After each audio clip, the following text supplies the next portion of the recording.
On dit merci à Dieu pour sa grâce, merci à Dieu pour sa faveur. Voilà, le Seigneur nous donne l'occasion de nous retrouver encore ce soir. Alors nous nous excusons pour le retard. La technique quand tu nous tiens, voilà, nous voulons rendre grâce à Dieu qui nous fait grâce encore ce soir. Merci à vous tous. Merci de nous rejoindre, merci de vous connecter. Merci aussi de partager ce direct. Voilà. Que le Seigneur se souvienne de chacun de vous, qu'il vous bénisse abondamment et qu'il vous fasse grâce à tous les niveaux, au nom de Jésus.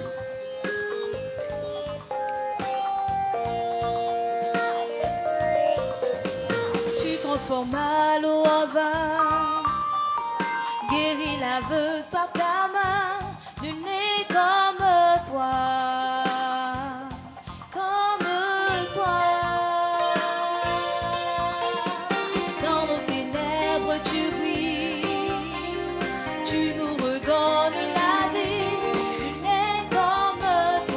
Alors merci de vous connecter, merci de vous connecter, merci de nous rejoindre. Alors que Dieu vous bénisse. Tu transformes l'eau en vin, guéris la Francis Aliko, Amélie Badji, Nji Alka, Junior Loba Ogoumon, Marc Lucel Kwao. Shalom à vous tous. Gailleux Françoise, Dieu te bénisse. Shalom à toi. Tu nous redonnes la Marouche Erine. Shalom. Marie-Honorine Badji.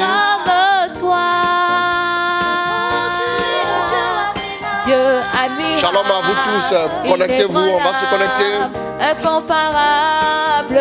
Connais Tinomia Nyantier. Dieu admirable. Shalom à toi ma fille. Incomparable.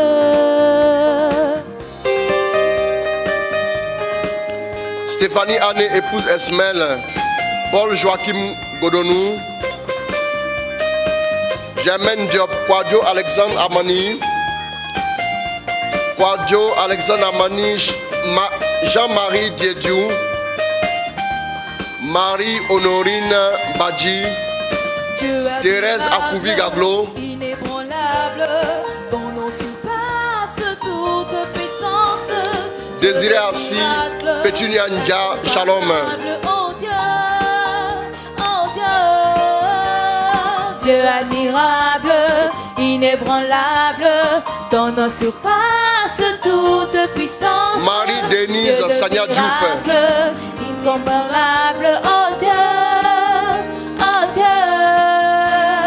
Dieu admirable. On va se connecter, on va se connecter. Ton nom surpasse toute puissance. Dieu de miracles, incomparable. René Auguste Libé, sois béni. Oh Dieu, Dieu admirable, inébranlable, ton nom surpasse. Estelle Achel, Dieu te bénisse. Dieu de miracles, incomparable. Oh Dieu, oh Dieu.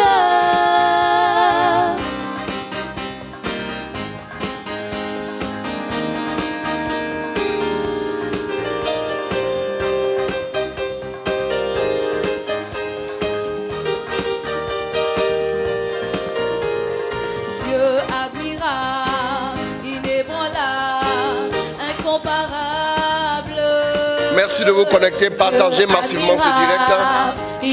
Jeanne-Marie Mbo, Karine Angibi, Tina Sunogo, Amen Amen, Christelle Badji, Aude Flora Kwasi, Michel Kofi.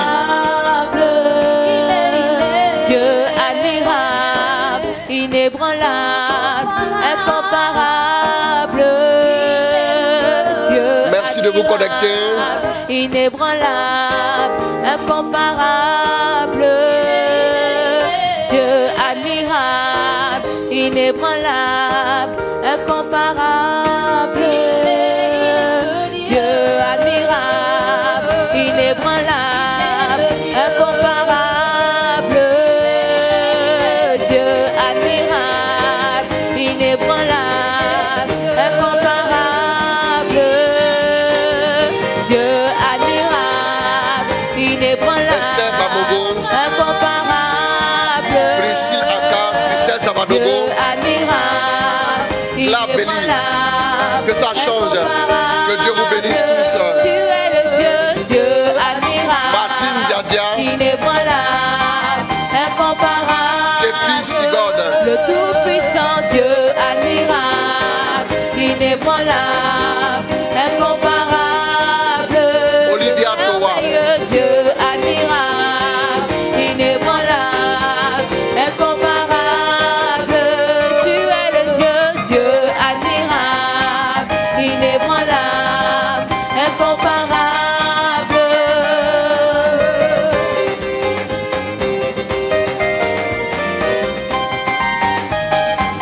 Yeri Bain David, shalom mon fils. Jean-Marie Diédiou.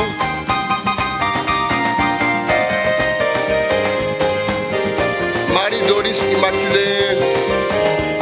Priska Kwasi.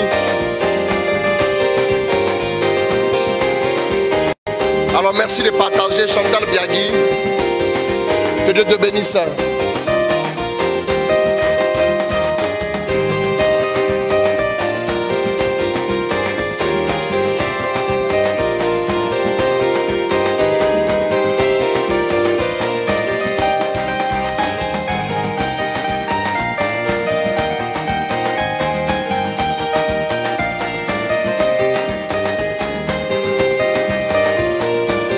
C'est shalom à toi ma fille.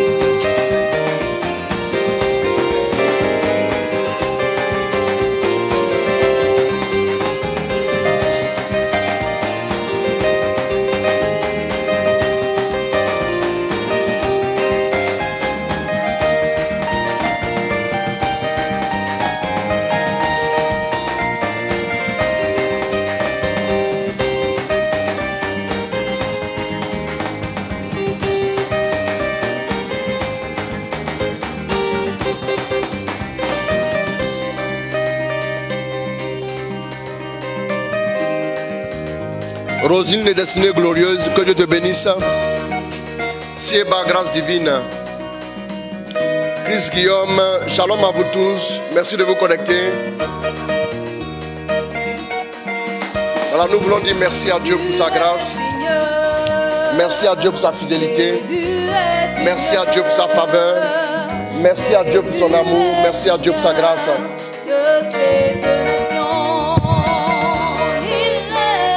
Jésus est Seigneur, Jésus est Seigneur, Jésus est Seigneur de cette nation.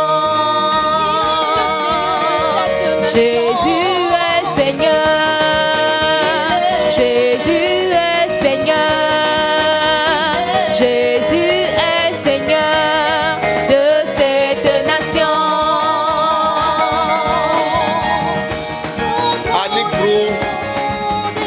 Dieu te bénisse. Anne-Cécile Thiam. Yakakou, Dieu te bénisse.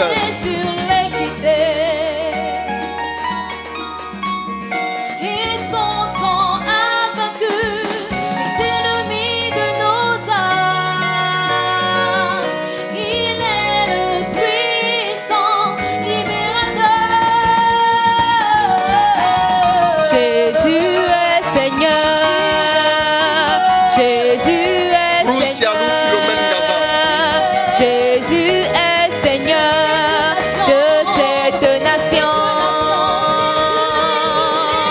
Jésus est Seigneur. Daniel connaît, Dieu te bénisse ma fille. Jésus est Seigneur. Berger Jean-Roland Litier, shalom à toi. Anna Mathieu Tandeng, Dieu te bénisse. Elisa Manga. Jésus est Nina Karine Faveur, ma fille, Dieu te bénisse.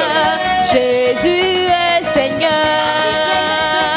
Jésus est Seigneur de cette nation.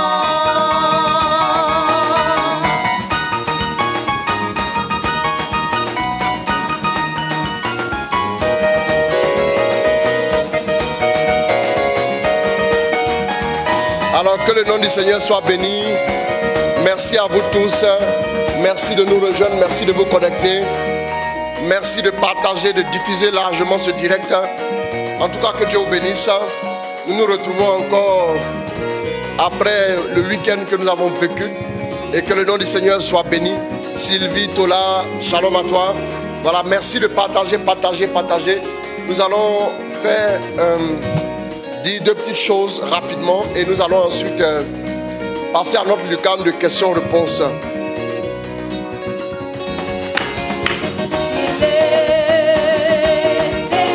Denise Coco.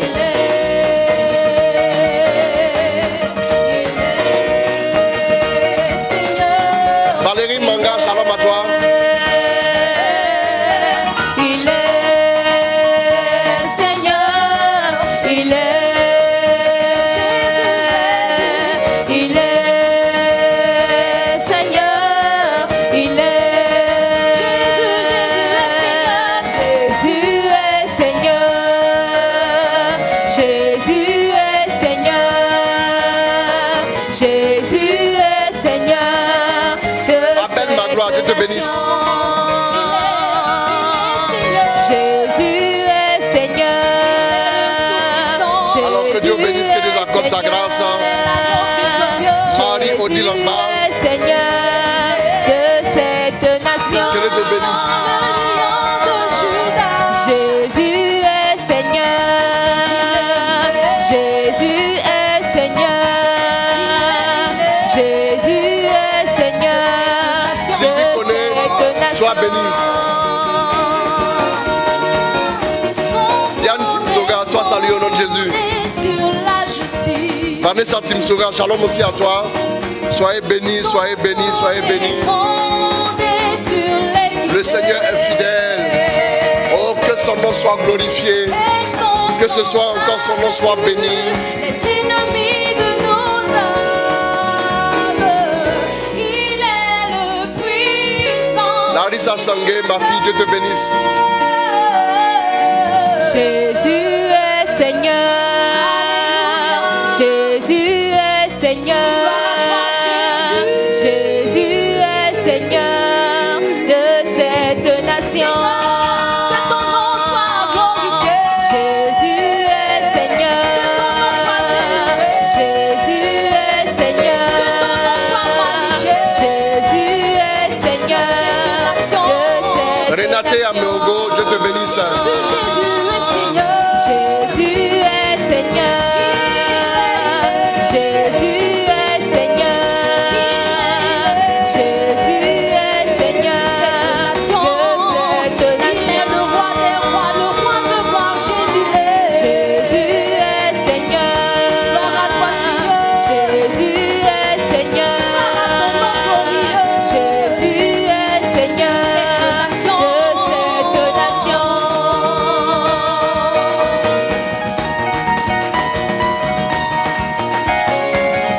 Alors merci au Seigneur pour sa grâce, sa fidélité. Nous voulons le glorifier, nous voulons l'honorer. Nous voulons lui dire merci. Merci à chacun de vous. Voilà, nous vous saluons tous autant que vous êtes. Voilà. Que le nom du Seigneur soit béni. Sika Moroni, qui est ma fille, Dieu te bénisse. Voilà, nous allons dire un Notre Père et trois Ave Maria. Et nous allons ensuite parler un peu de Seigneur, relève-moi de mon désespoir. Nous allons en parler pendant 5 petites minutes et je vais vous donner l'autorisation de nous envoyer les questions. De nous envoyer les questions et nous allons répondre. Donc, tout à l'heure, vous allez me mettre le numéro. Dès que je vous fais signe, on va juste attendre 5 minutes. Voilà. Nous allons donc prier. Nous confions chacune de vos intentions au Seigneur. Nous confions vos vies au Seigneur. Nous demandons à Dieu de vous rejoindre. Et nous savons que le Seigneur est fidèle. Nous savons que le Seigneur est bon pour chacun de nous. Sa grâce ne nous fait jamais défaut. Son amour s'est montré le plus fort. Malgré les épreuves, malgré les situations difficiles, le Seigneur nous a maintenus, il nous a gardés, il nous a protégés, il nous a guidés. Alors que son nom soit honoré, élevé et célébré. Alors les gens t'ont poussé, tu es tombé, mais tu n'es pas mort. Tu as trébuché, mais le Seigneur t'a maintenu. Le Seigneur t'a gardé. Alors rends grâce à Dieu avec nous ce soir pour cela. Nous allons donc prier le Seigneur pour chacun de vous, au nom du Père, du Fils et du Saint-Esprit. Amen. Notre Père qui es aux cieux, que ton nom soit sanctifié, que ton règne vienne, que ta volonté soit faite sur la terre comme au ciel. Donne-nous aujourd'hui notre pain de ce jour. Pardonne nos offenses, comme nous pardonnons aussi à ceux qui nous ont offensés. Et ne nous laisse pas entrer en tentation, mais délivre-nous du mal. Je vous salue Marie, comblée de grâce, le Seigneur est avec vous. Vous êtes bénie en toutes les femmes, et Jésus, le fruit de vos entrailles, est béni. Sainte Marie, Mère de Dieu, priez pour nous pauvres pécheurs, maintenant et à l'heure de notre mort. Amen. Je vous salue Marie, comblée de grâce, le Seigneur est avec vous. Vous êtes bénie en toutes les femmes, et Jésus, le fruit de vos entrailles, est béni. Sainte Marie, Mère de Dieu, priez pour nous pauvres pécheurs, maintenant et à l'heure de notre mort. Amen. Je vous salue Marie, comblée de grâce, le Seigneur est avec vous. Vous êtes bénie en toutes les femmes, et Jésus, le fruit de vos entrailles, est béni. Sainte Marie, Mère de Dieu, priez pour nous pauvres pécheurs, maintenant et à l'heure de notre mort. Amen. Que la gloire soit rendue au Père, au Fils et au Saint-Esprit. Comme il était au commencement, maintenant et toujours, dans les siècles des siècles. Amen. Notre-Dame de toute grâce, Priez pour nous. Notre-Dame de toute grâce, Priez pour nous. Jésus, J'ai confiance en toi. Suzy Angibi Matadou, soyez salués, que Dieu vous bénisse. Nous allons prendre un chant. Ratara Kotoro Mokonta. Sheba Baba Baba Baba Rakenta. Shena Yokote. Manayako Sarabakonte. Merci mon Dieu, mon roi. Merci pour ta fidélité. Merci, merci. Ton amour s'est montré le plus fort. Chantere Kena. Manaraya Kasameken. David de la victoire. Sois béni. Mario Maltais du Québec, sois béni. Chers frères, Rato Koyoko Sarabakonte. Merci Saint-Esprit pour ta grâce. Combien Dieu est grand, chantons-le combien Dieu est grand, chantons-le combien. Alors nous allons partager massivement. Dieu est grand, et Nous allons tous partager ce sauront direct. Combien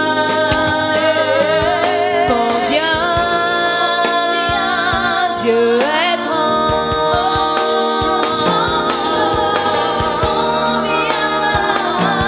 combien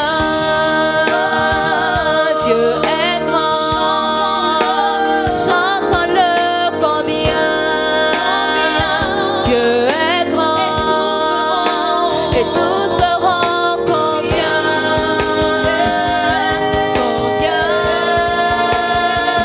Dieu est grand, Karine Ngouan, Dieu te bénisse. il est grand, combien Dieu est grand, chantons-le combien On va partager, on va partager, on va partager. et tous verront combien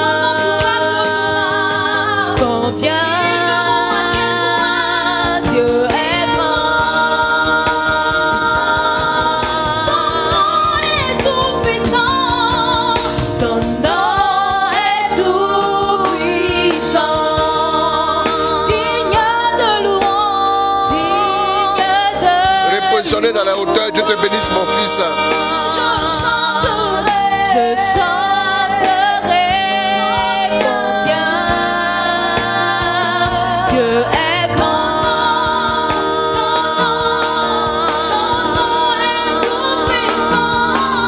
Ton nom est tout puissant, digne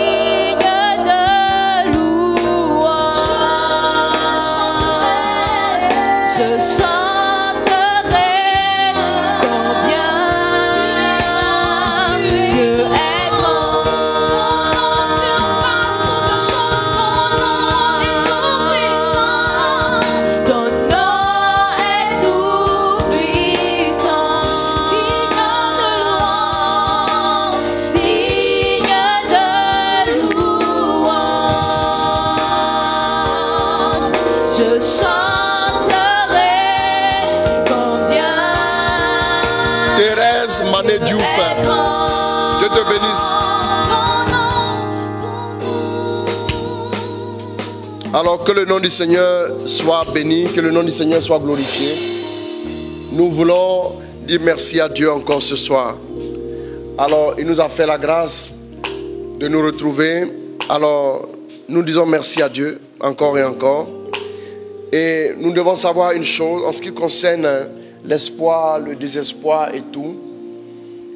Vous comprenez, vous conviendrez avec moi que tant que nous vivons, nous allons non seulement vivre les blessures intérieures, nous allons non seulement vivre des situations délicates, parce qu'il y aura toujours des personnes qui ne seront pas forcément d'accord avec vous. Ça, vous devez le savoir. Donc, vous devez aussi comprendre que votre vie doit avoir des valeurs.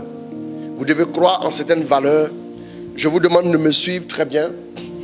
Parce que si vous ne prenez pas des décisions avant que les blocages, les difficultés ou l'adversité n'arrive, au moment où elle arrivera, l'adversité donc, vous n'arriverez pas à tenir. Bien-aimés, il est important de savoir que beaucoup de choses peuvent créer le désespoir, peuvent nous emmener à désespérer. Nous avons parlé la dernière fois des chocs que nous pouvons subir. Nous avons parlé aussi de notre vie intérieure. Dans notre vie intérieure, nous avons localisé quoi? Les pensées. Nous avons aussi localisé notre cœur. C'est-à-dire que les deux éléments sont la cible principale de l'ennemi. Voilà. Ce que l'ennemi cherche à atteindre, c'est ton cœur et tes pensées. Je vous disais un jour que les pensées et le cœur, c'est comme la bouche et l'estomac. La bouche, c'est les pensées. Quand vous y mettez quelque chose, quand vous autorisez la bouche à avaler quelque chose, l'estomac n'a pas d'autre choix que de commencer le processus de digestion pour que ce que vous avez mangé puisse aller dans tout votre être. C'est très important. C'est la même chose quand vous gardez des choses dans vos pensées. Quand vous gardez des choses dans vos pensées, votre cœur finit par l'accepter sans réfléchir. Parce que les pensées constituent la porte d'entrée dans l'âme de l'homme. Faites très attention. Donc quand je parlais de la vie intérieure, à quoi tu penses en temps réel? À quoi tu penses à tout moment? Quelles sont tes pensées? Quelles sont tes pensées, mon frère, ma soeur? Il faut travailler à ne pas laisser des pensées venues de l'ennemi prospérer en toi. Quand une pensée négative arrive en toi, il faut l'affamer tout de suite. Ne la laisse pas s'exprimer, ne la laisse pas aller plus loin. Il faut circonscrire son champ d'action. Elle va disparaître tout de suite. C'est très important. Mais c'est aussi avec la prière que vous allez arriver à le faire. Mais en plus de la vie intérieure, qui était un constat que nous pourrions faire par rapport à notre vie, par rapport au fait que les prophéties tardent, par rapport au fait qu'il y a des difficultés que nous connaissons, que nous n'arrivons pas à résoudre, qu'est-ce qu'il va falloir faire à partir de ce moment? Nous avons, avant de voir ce qu'il fallait faire, nous avons aussi parlé en plus de notre être intérieur, de notre vie intérieure. Nous avons aussi parlé la dernière fois de quoi? Nous avons parlé des chocs que nous pouvions subir. Et en plus des chocs que nous pouvions subir, qui sont des événements souvent traumatisants, nous avions aussi parlé des circonstances qui nous entourent, des événements qui nous entourent. C'est-à-dire, vous voyez par exemple qu'il y a une pandémie, vos activités ne marchent plus et ça commence à vous emmener à vous poser des questions par rapport au lendemain, par rapport à votre avenir. Et vous commencez à vous inquiéter, vous commencez à ne plus avoir confiance et c'est comme ça que le désespoir finit par s'installer en vous. Et aussi nous avions parlé des chocs, je l'ai déjà cité. Nous avions aussi parlé de quoi? Des hommes qui étaient souvent aussi à la base du désespoir que certains pouvaient vivre. À cause des relations interpersonnelles. C'est-à-dire, chaque être humain est relationnel. Comprenez-le. Il n'existe aucun... Même quand un être humain dit « j'ai été déçu par les hommes, je ne veux plus avoir affaire à quelqu'un », il a quand même affaire à des gens. C'est comme ça. Vous avez toujours affaire à quelqu'un. Donc, comment interagir? Hier, j'en ai parlé. Et j'aimerais te dire une chose. Tu vas d'abord apprendre à faire attention à ces sources-là. Et nous avions dit qu'en ce qui concernait la source de notre vie intérieure, il fallait veiller sur nos pensées et notre cœur. Et en ce qui concernait maintenant les situations difficiles de nos vies, il fallait regarder aux réalités invisibles. Nous avions vu 2 Corinthiens 4, verset 18 et Hébreux 11, verset 27. Et nous avions aussi parlé de 2 Corinthiens 5, verset 7 qui disait que désormais nous ne marchons plus par la vue, mais nous marchons par la foi. Mes amis, je vais vous dire une chose. Faites attention à votre âme. Connaissez les facultés de l'âme. J'en ai parlé déjà. Connaissez les facultés de l'âme. Surveillez votre âme. Faites attention. Ce que vous autorisez à entrer en vous, ça va pour vous atteindre, pour pouvoir vous influencer, ça va s'installer au niveau de votre âme.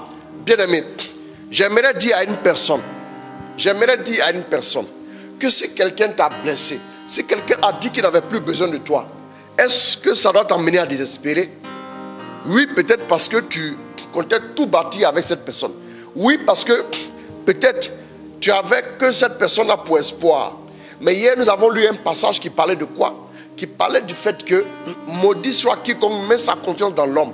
Celui qui se confie dans un homme ou qui s'appuie sur ce qui est humain était maudit et il serait condamné à rester dans les lieux arides. Il serait condamné à rester dans le désert, dans les lieux salés et il n'allait jamais pouvoir s'en sortir ni prospérer. Je vais vous inviter à faire une chose. Mes amis, ce soir, ma petite exhortation pour vous, je vais vous inviter à ne compter que sur Dieu. Relativiser quand il s'agit des hommes. C'est-à-dire que le fait que les hommes soient avec vous, le fait que les hommes ne soient pas avec vous, ça ne dépend pas de vous. Je dis, en ce qui concerne les facteurs, il y a des facteurs endogènes et des facteurs exogènes. Les facteurs endogènes, ce sont les facteurs que vous pouvez influencer. Et les facteurs exogènes, ce sont les facteurs sur lesquels vous n'avez aucune espèce d'influence. On peut aussi les qualifier d'impondérables. Les impondérables sont les choses que vous ne pouvez pas changer. Vous ne pourrez jamais influencer l'animosité de quelqu'un vis-à-vis de vous. Vous ne pourrez jamais influencer le mépris que quelqu'un a vis-à-vis de vous. Vous ne pourrez jamais y faire quelque chose.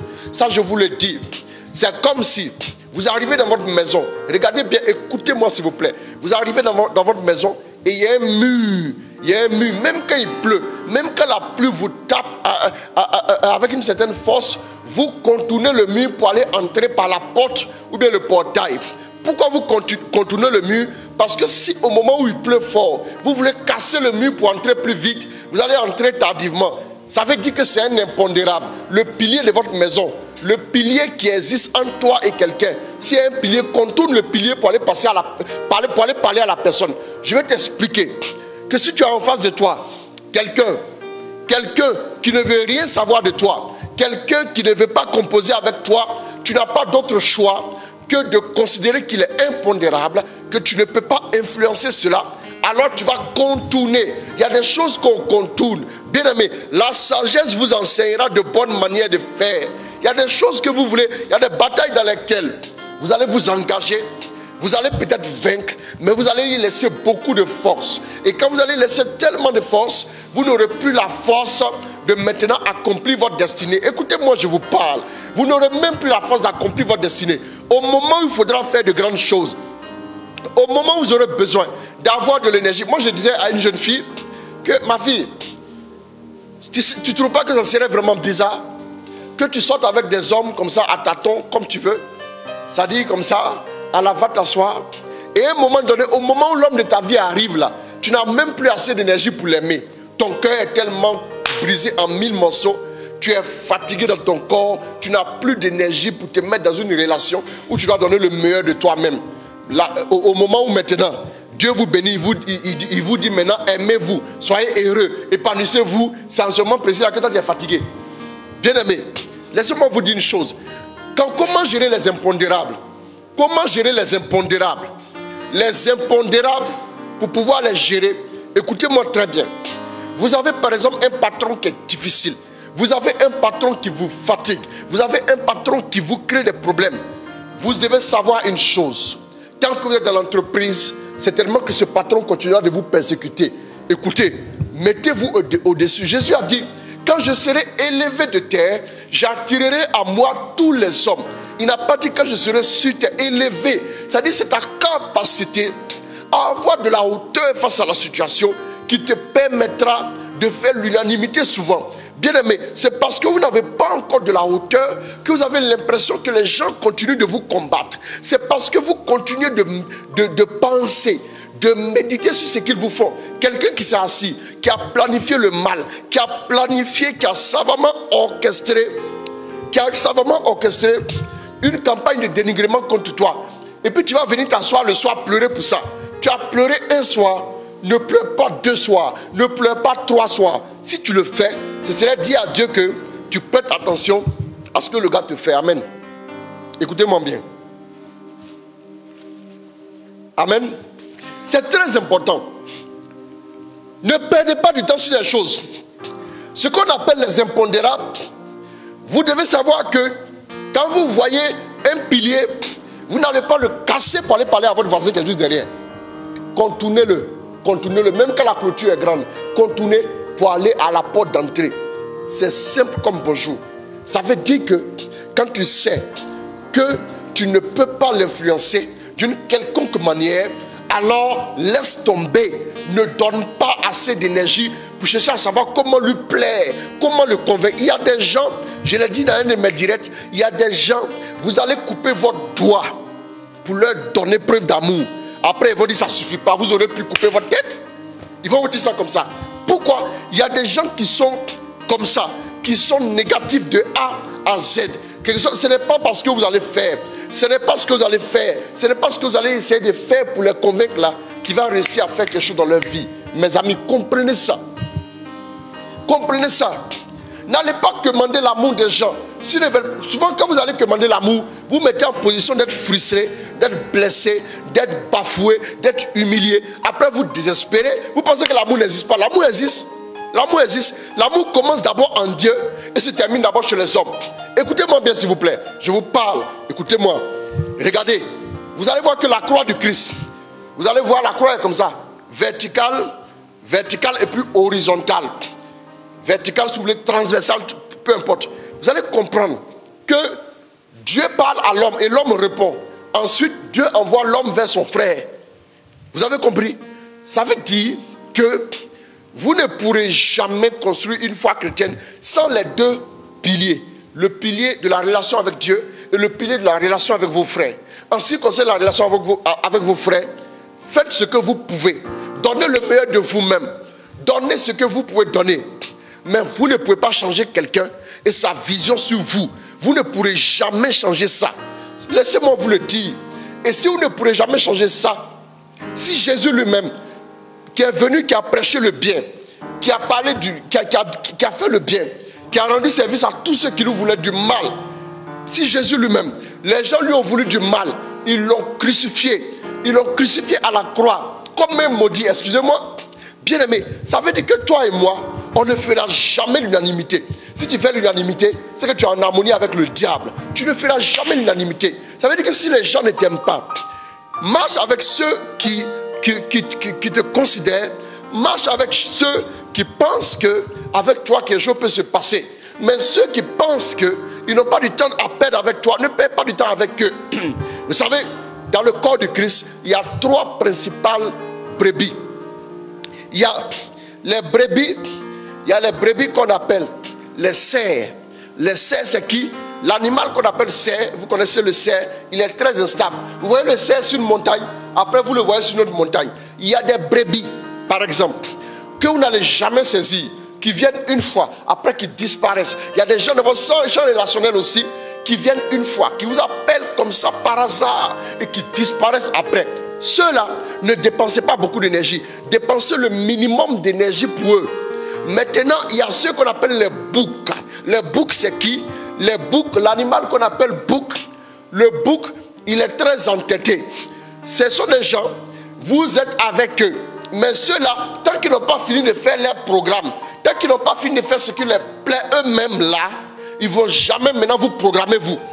Ceux-là aussi, donnez un peu d'énergie, un peu plus que les cerfs, mais ne donnez pas trop d'énergie à ces personnes-là.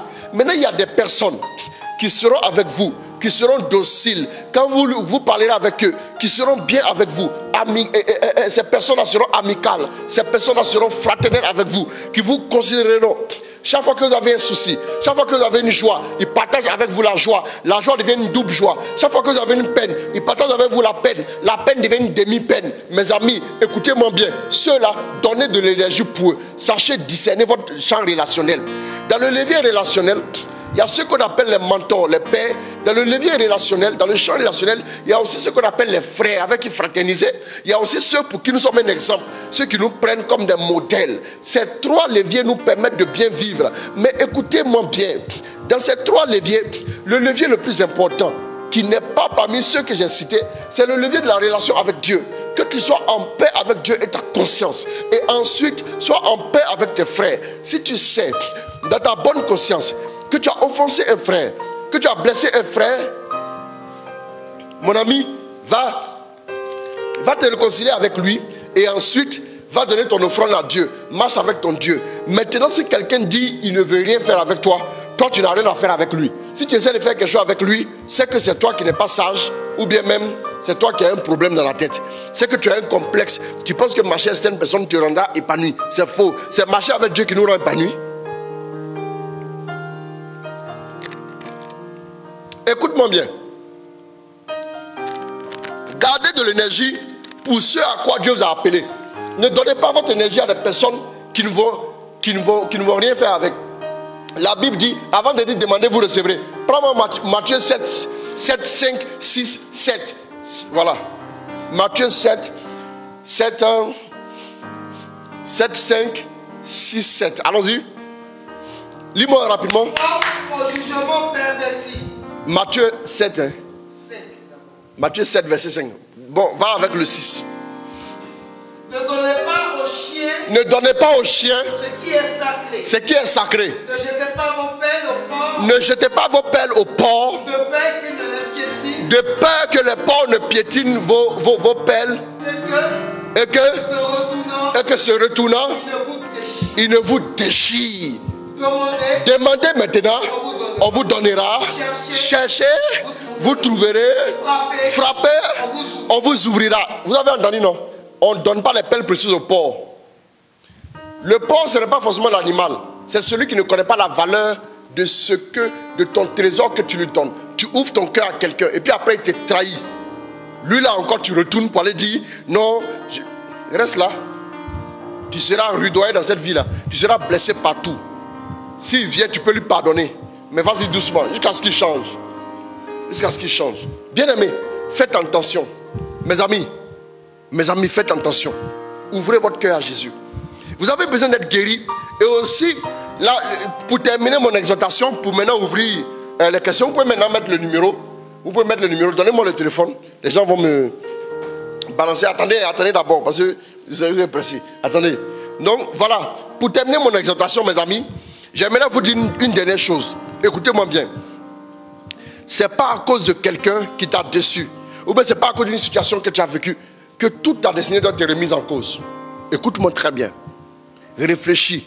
Chaque jour que Dieu fait, Dieu prend le soin. Chaque jour que Dieu fait, il prend le soin de faire en sorte que ses bontés soient renouvelées pour toi.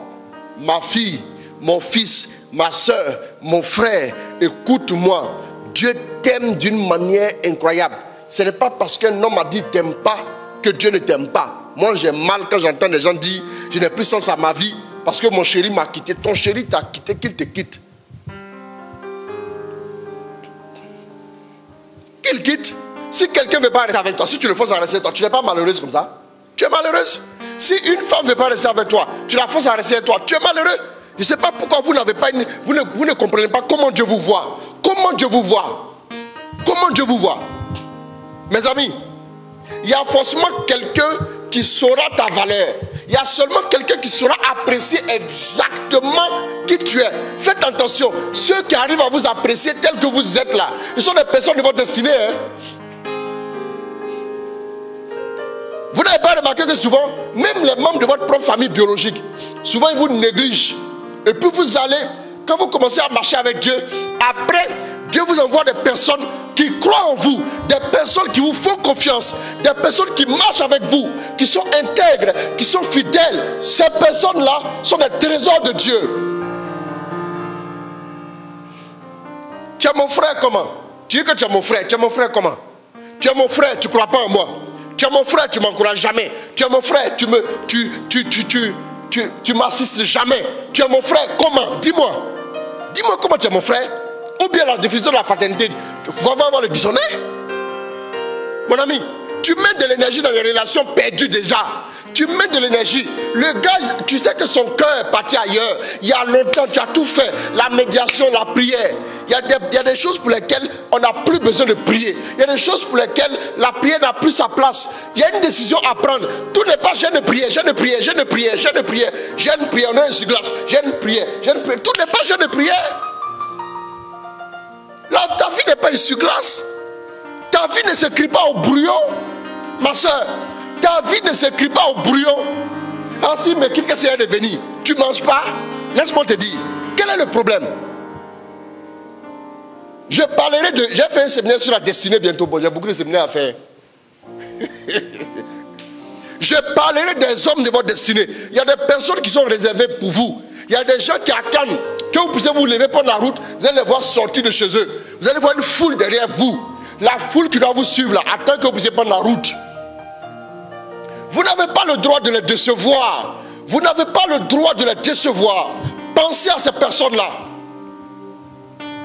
Et puis laissez tomber les personnes qui passent leur temps à ne voir que le mal chez vous. Détournez-vous de ces personnes.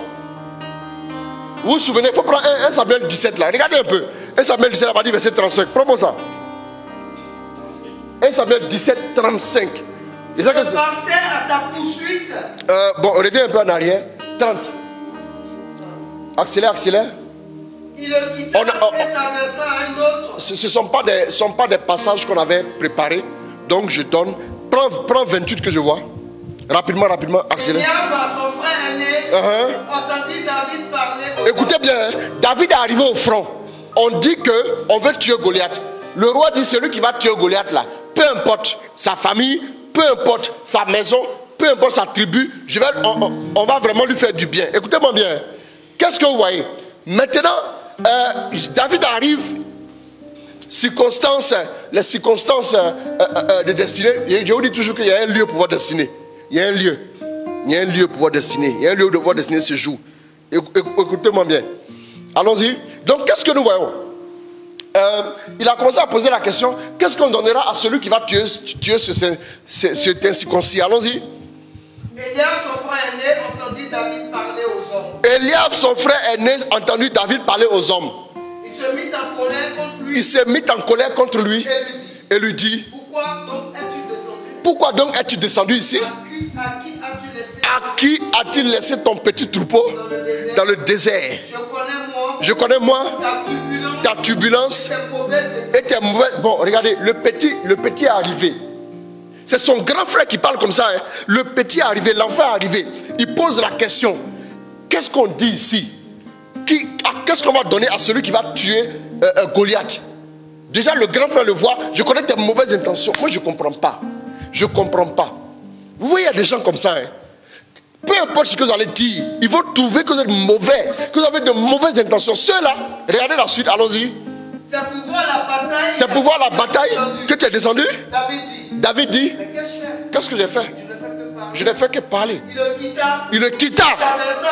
Attends, la Bible dit il le quitta. La Bible n'a pas dit il a tenté de le raisonner. Il y a des coins où vous perdez votre temps. Vous serez frustré, blessé, cadeau. Il y a des coins où vous perdez votre temps pour essayer de raisonner les gens. Il n'y a pas de raisonnement qui tienne ici. Le raisonnement est de l'ordre de la chair. Ça passe. Tu ne vas pas t'en sortir. C'est bien que ce soit son frère, mais il n'arrivait pas à avoir une bonne idée concernant son propre frère. Il lui prêtait de mauvaises intentions à tort. David ne s'est pas laissé influencer par ça. Si les gens vous persécutent, ne soyez pas étonnés que même dans vos propres familles, il y ait des gens qui se dressent contre vous. Ne soyez pas étonnés. On est dans le cycle de la vie. C'est comme ça. Parmi vos amis aussi, des gens sont prêts. Des gens vous suivent que pour leurs propres intérêts. que pour leurs propres intérêts. Le jour où leurs intérêts seront comblés, ils partiront. Ne soyez pas déçus outre mesure pour ces personnes-là. J'insiste sur le volet relation entre les personnes, sur le volet des hommes, parce que c'est là où il y a le plus gros défi. On ne sait jamais qui peut te trahir à n'importe quel moment. Quelqu'un qui a fini par te laisser tomber, écoute, laisse tomber la douleur. Bon, si tu ne veux pas laisser tomber, tu vas faire quoi? Maintenant, tu vas faire quoi? C'est ça le problème.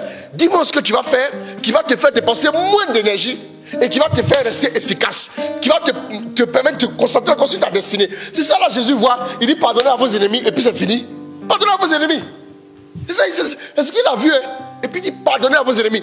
Parce que garder la rancune contre même les ennemis, même quand ils méritent qu'on se venge là, garder la rancune contre eux, ça nous épuise, ça nous éreinte, ça nous fatigue. Voilà pourquoi pour te faciliter la vie, Jésus dit pardonne et puis avance fils. Tu es léger. Moi je vous parlais. David l'a quitté, il est parti. Dans d'autres versions, on dit David lui tourna le dos. Il faut tourner le dos aux choses, aux personnes qui veulent te décourager, te déstabiliser. Il faut tourner le dos. Mettez, vous avez affiché le numéro. Voilà.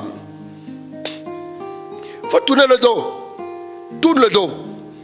Tourne le dos à ces personnes-là qui ne croient pas en toi. Ces personnes-là qui ne te considèrent pas. Quelqu'un dit tu ne vaux rien, tu n'es rien, tu ne lui apportes rien. Et puis tu es encore là. Non, c'est-à-dire qu'il ne faut pas comprendre les choses comme ça. Ok, vas-y. Voilà pourquoi vous n'avez pas remarqué que les gens, par exemple, qui ont vécu de grosses déceptions, parce que c'est souvent dans les relations, ils ont tout donné dans ces relations-là. Et à un moment donné, ils ont vécu de grosses déceptions. Vous allez voir la plupart du temps, ces personnes-là souffrent de certaines maladies, ulcères, j'ai des palpitations. La nuit quand je dors, je me réveille en sursaut et tout, je fais des cauchemars. Ok. Une année qui passe là, si tu l'as vécu en dormant, ça ne va plus jamais revenir. Tu as perdu cette année-là entière. Si tu l'as vécu dans la rancœur, tu as perdu l'année entière. Vis bien chaque année. De grandes choses t'attendent devant.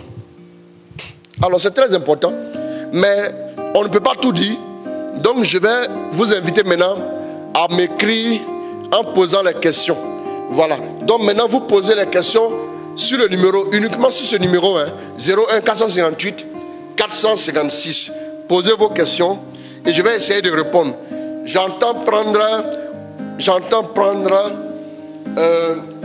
10 questions. Si on peut aller à 15, on va aller à 15. Quand je lis une question, vous comptez. Quand on est à 10, vous me faites signe. Au maximum, on ira à 15 et puis on va s'arrêter. On va essayer de voir ce qu'on peut faire. Alors que Dieu vous bénisse. Merci de poser vos questions. Voilà, je suis là ce soir pour répondre à vos questions. On va consacrer encore, on va dire, une demi-heure.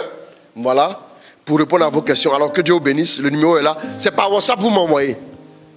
Pour qu'on reste sur le même canal et c'est plus facile. Voilà. Tout de suite. Tout de suite. Voilà. Bon.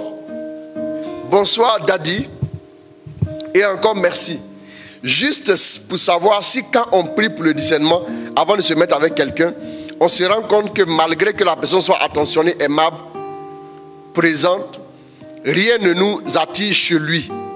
Cela voudrait-il dire qu'il faut laisser tomber? D'accord. Alors, ce message nous vient du Sénégal. Bon, rien ne t'attire chez la personne.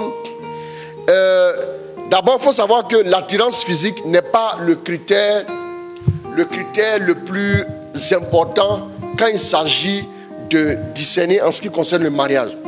Ce n'est pas le critère le plus important. Bien aimé, c'est très important. Maintenant, il faut savoir que c'est un ensemble de choses. Vous savez, on aime quelqu'un, l'amour se nourrit, l'amour s'entretient. Aimer ne veut pas dire sentiment amoureux. Non, c'est pas ce qu'aimer veut dire. Aimer, voilà pourquoi beaucoup échouent dans le mariage. Parce que pour eux, aimer veut dire quoi? Avoir une femme avec laquelle au lit, je me sens bien et tout. Non, mais ça ne s'arrête pas à ça. Hein. Vous devez comprendre qu'il y a un ensemble de choses. Regarde ce qui vous rapproche et regarde ce qui vous divise. Et c'est juste le fait que tu n'as pas d'attirance. L'attirance là, elle est très provisoire et puis elle peut se mettre en place au fil du temps. Je t'invite donc à apprendre approfondir ton discernement, ne pas juste regarder le facteur, il ne m'attire en rien. Souvent, quand on est très pudique là, les gens ne nous attirent pas comme ça, du point de vue charnel. Hein. Souvent, c'est comme ça. Hein. C'est comme ça, voilà, il faut le savoir. Maintenant aussi, si on n'a pas d'attirance pour cette personne, continue de prier, demande encore au Seigneur de t'aider à comprendre. Parce que l'attirance, elle peut arriver n'importe quand. Il suffit de peu de choses pour que l'attirance arrive. C'est un critère vraiment léger qu'on ne peut pas prendre pour tirer des conclusions. Et donc, je t'invite à approfondir encore le discernement. Ne t'arrête pas là pour dire que le fait qu'il n'y a pas d'attirance, ça veut dire que ce n'est pas ton homme. Continue de prier. Tu vas voir que si c'est juste ce facteur, s'il est vraiment correct et sérieux, l'attirance c'est un détail que Dieu pourra faire entrer dans votre couple et pour te permettre de t'épanouir. Ça, c'est pas un problème. Il ne faut même pas t'inquiéter. Mais pour le moment, prie et aie des certitudes par rapport à la convergence d'idées, par rapport à votre vision, par rapport à votre manière de marcher ensemble, le respect, la considération, la patience, la compréhension. Tous ces éléments sont très importants. Parce que le mariage, c'est le long terme. Hein. Attirant tout de suite. Et puis après, il n'y a pas de compréhension, il n'y a pas de convergence d'idées. Vous allez voir après. Vous allez vous attirer bien. Vous aimez bien, comme des tourtereaux. Et puis vous allez maintenant dans des lieux pour aller faire un bon week-end. Et puis après, vous revenez, vous frappez correctement. Voilà. Ça sert à quoi? Ça sert à quoi? Donc c'est très important. Voilà. Ma fille, que Dieu te bénisse et que le Seigneur t'éclaire dans ton discernement. Mais pour le moment, ne laisse pas tomber. Discerne un peu. Avoir un homme qui te considère, qui a de l'attention pour toi, c'est en même temps une grâce. Parce que de nos jours, le tableau qu'il nous a donné de voir, les hommes maintenant aiment profiter des femmes qui sont dévouées pour eux. Et puis après, bon, eux, ils ne font pas trop d'efforts, quoi. Les femmes se frappent le boulot, 70, 80, 90%. Et puis eux, ils en profitent. Après, ils disent, gaillardement, tranquillement, je vais prendre un peu de recul. Parce qu'il est très amoureux d'une fille quelque part. Faites attention à ça. Fais attention à ça, que Dieu te bénisse. J'ai pris plus de temps sur ta question pour permettre à quelques d'autres questions encore d'arriver au nom de Jésus. Bon, il y a beaucoup de questions qui sont arrivées en même temps. Hein. On va accélérer. Comment faire confiance à un homme après avoir subi une déception? Bon, voilà. Il faut dire aussi que la confiance se mérite. Hein. Ce qui a été construit en des années ne se reconstruit pas en une semaine. Il faut aussi savoir ça. La confiance va venir au fil du temps. S'il reconnaît son tort, s'il reconnaît sa faiblesse, s'il reconnaît son erreur et qu'il te dit qu'il veut corriger, c'est à toi d'observer et de prier pour que Dieu te guérisse. Quand tu es guéri, tu peux refaire confiance. Mais ceux qui n'arrivent pas à refaire confiance, la plupart du temps sont les gens qui sont toujours blessés. Maintenant, quand tu es guéri, la deuxième dimension pour pouvoir faire confiance, c'est que maintenant, la confiance se mérite. Je te le dis, je répète, la confiance se mérite. Il faut que la personne aussi aille dans le sens de ta confiance, aille à la rencontre de ta confiance pour que tu puisses placer en lui ta confiance. Vous savez, vous avez des trésors, on ne les donne pas. C'est ce que je disais tout à l'heure. On ne prend pas les trésors pour les donner, les trésors précieux, pour les donner aux pauvres. Voilà, vous comprenez, non? C'est de ça que je parlais. Donc, je n'ai pas eu le temps de décortiquer, mais ça veut dire qu'on ne fait pas confiance au premier venu, hein, mon ami. On te croit dans la rue, tu commences à me parler de ton passé, de ton présent et de ton avenir. Vraiment, ça, c'est pas comme ça, hein. C'est pas comme ça. Voilà. Donc, c'est très important. Donc, la confiance aussi se mérite. Et puis, prie par rapport à ça, sois guéri. Et puis, maintenant, si la personne va dans le sens de mériter à nouveau ta confiance, ça va venir avec le temps. Dieu fera au nom de Jésus. Voilà. Maintenant, Monsieur Papa, merci pour tes riches enseignements. Je voulais savoir ceci. Lorsque l'homme parvient à surmonter la rancune et à pardonner, sans pour autant rétablir la relation avec la personne qui m'a blessé, est-ce mauvais? Bon, mon fils Abel Magloire, tu as dit que sans pour autant rétablir la relation. Bon, écoutez, ça dépend du contexte. En toute chose, ça dépend du contexte. Quelqu'un, par exemple, qui ne veut pas te voir, même si tu as réussi à lui pardonner, que tu as réussi à... Tu n'es pas obligé d'établir la relation, il ne veut pas te voir. On ne force pas. Il faut avoir du respect aussi pour sa sensibilité et pour ce qu'il veut. Ne jugez pas trop les choses selon vous, votre seule sensibilité. Considérez aussi la sensibilité des autres et ce qu'ils peuvent penser, ce qu'ils peuvent vouloir, ce qu'ils peuvent ne pas vouloir. C'est très important. Donc, si par contre, mais si il est prêt à revenir, il est prêt à revenir dans son amitié avec toi. Ça fait combien ça fait la troisième question maintenant, non? Comptez, hein? Voilà. Donc s'il est prêt à revenir avec toi à de meilleurs sentiments, tu peux y aller. Mais là, si tu sens que tu n'arrives pas à reprendre, donne-toi du temps. Hein? Une blessure, c'est celui qui t'a blessé qui devait réfléchir. C'est lui qui devait savoir que quand on blesse quelqu'un, ce n'est pas en une seule saison, la blessure est guérie, et puis on est rétabli, et puis on reprend la route pour continuer de faire confiance encore aveuglement. Non, c'est pas comme ça que ça marche. Voilà. Éteignez un des climatiseurs, s'il vous plaît. On va éteindre un des climatiseurs. Oui. Éteignez le petit là, et puis laissez le grand. Voilà. Donc c'est ça. C'est très important. Donc si tu n'arrives pas à rétablir la relation, voilà, donne-toi du temps. Ça peut être dû au fait que tu n'es pas encore totalement guéri. Tu souffres un peu encore, mais donne-toi un peu de temps. Ça va venir avec le temps. Mais je te conseille, si la personne veut venir en de meilleurs termes avec toi, en de bons termes avec toi, il faut rétablir la relation, ça vaut le coup. Aucune relation ne doit te sacrifier sur le chemin de la destinée. On ne sait jamais ce qu'elle peut nous rapporter. Tant qu'on peut la sauver, sauve-la. Si ça ne va pas t'exiger de toi tout le travail à faire, tu peux la sauver.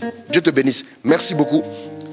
Shalom papa, comment faire pour ne pas être irrité face à l'injustice dans le milieu professionnel? Voilà. Donc apprends à contrôler tes émotions. Apprenez à contrôler vos émotions. Apprenez à contrôler vos émotions. Maintenant, comment contrôler vos émotions? Sachez que votre âme a besoin de discipline. Votre âme a besoin d'éducation. Éduquez-vous à ne pas réagir face à la colère. On s'éduque à ça. La maîtrise de soi, c'est à force de pratique que la maîtrise de soi s'installe. Si vous ne pratiquez pas, si vous n'apprenez pas à le faire, vous n'allez pas y arriver. Quand un enfant doit apprendre à écrire, quand un enfant doit écrire plus tard, il apprend. On forme les lettres, tout doucement, tout doucement. C'est en pratiquant, c'est en essayant qu'on y arrive. Apprenez à dominer et à contrôler vos émotions. Par quoi? Par la grâce du Saint-Esprit qui est déversée en vos âmes, la maîtrise de soi, la sérénité et tout, qui vous permettront d'y arriver. Maintenant, quand tu es dans le milieu professionnel, crée dans le milieu professionnel là-bas une atmosphère où tu t'épanouis. Tu as un bureau, par exemple, c'est un exemple que je cite parmi tant d'autres. Fais de ton bureau un lieu où tu puisses bien te sentir, où tu puisses louer Dieu, où tu puisses trouver refuge en milieu professionnel. Ça te permettra, quand ça ne va pas, tu te retires dans ton bureau, tu reprends des forces avant de repartir au charbon. Mais sinon, si tu restes exposé comme ça, à tisser des relations à tort et à travers, n'importe comment, tu vas finir par craquer et l'on retiendra que tu as porté une claque à quelqu'un et ça peut te porter préjudice. Voilà, donc je peux m'arrêter là concernant ton truc. Je vais faire un enseignement bientôt sur vaincre l'adversité en milieu professionnel. Voilà, oui, il y a beaucoup d'enseignements à faire. Hein. Voilà, donc connectez-vous, partagez, c'est important. Merci beaucoup. Bonsoir papa et merci beaucoup pour vos enseignements. On est à combien maintenant? 5.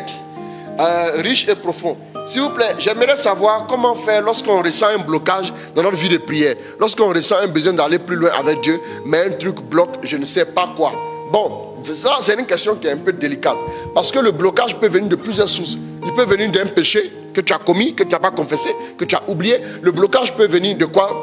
D'un démon, carrément, oui. Le blocage aussi peut venir d'un démon. Il peut aussi venir du fait que tu n'arrives pas à comprendre la direction que le Saint-Esprit te fait prendre.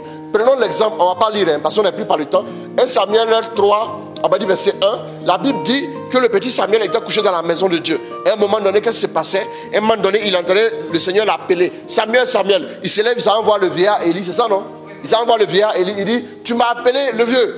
Il dit, non, je ne t'ai pas appelé, retourne te coucher. Il butait sur un blocage. Il sentait qu'il devait passer à une autre étape, mais il butait sur un blocage. Souvent, pour pouvoir réussir à faire sauter ce blocage, je vous ramène souvent à l'accompagnement spirituel, qui est un détail que beaucoup négligent. Ils se disent, ai-je besoin de quelqu'un? Non, tu as besoin d'une couverture spirituelle.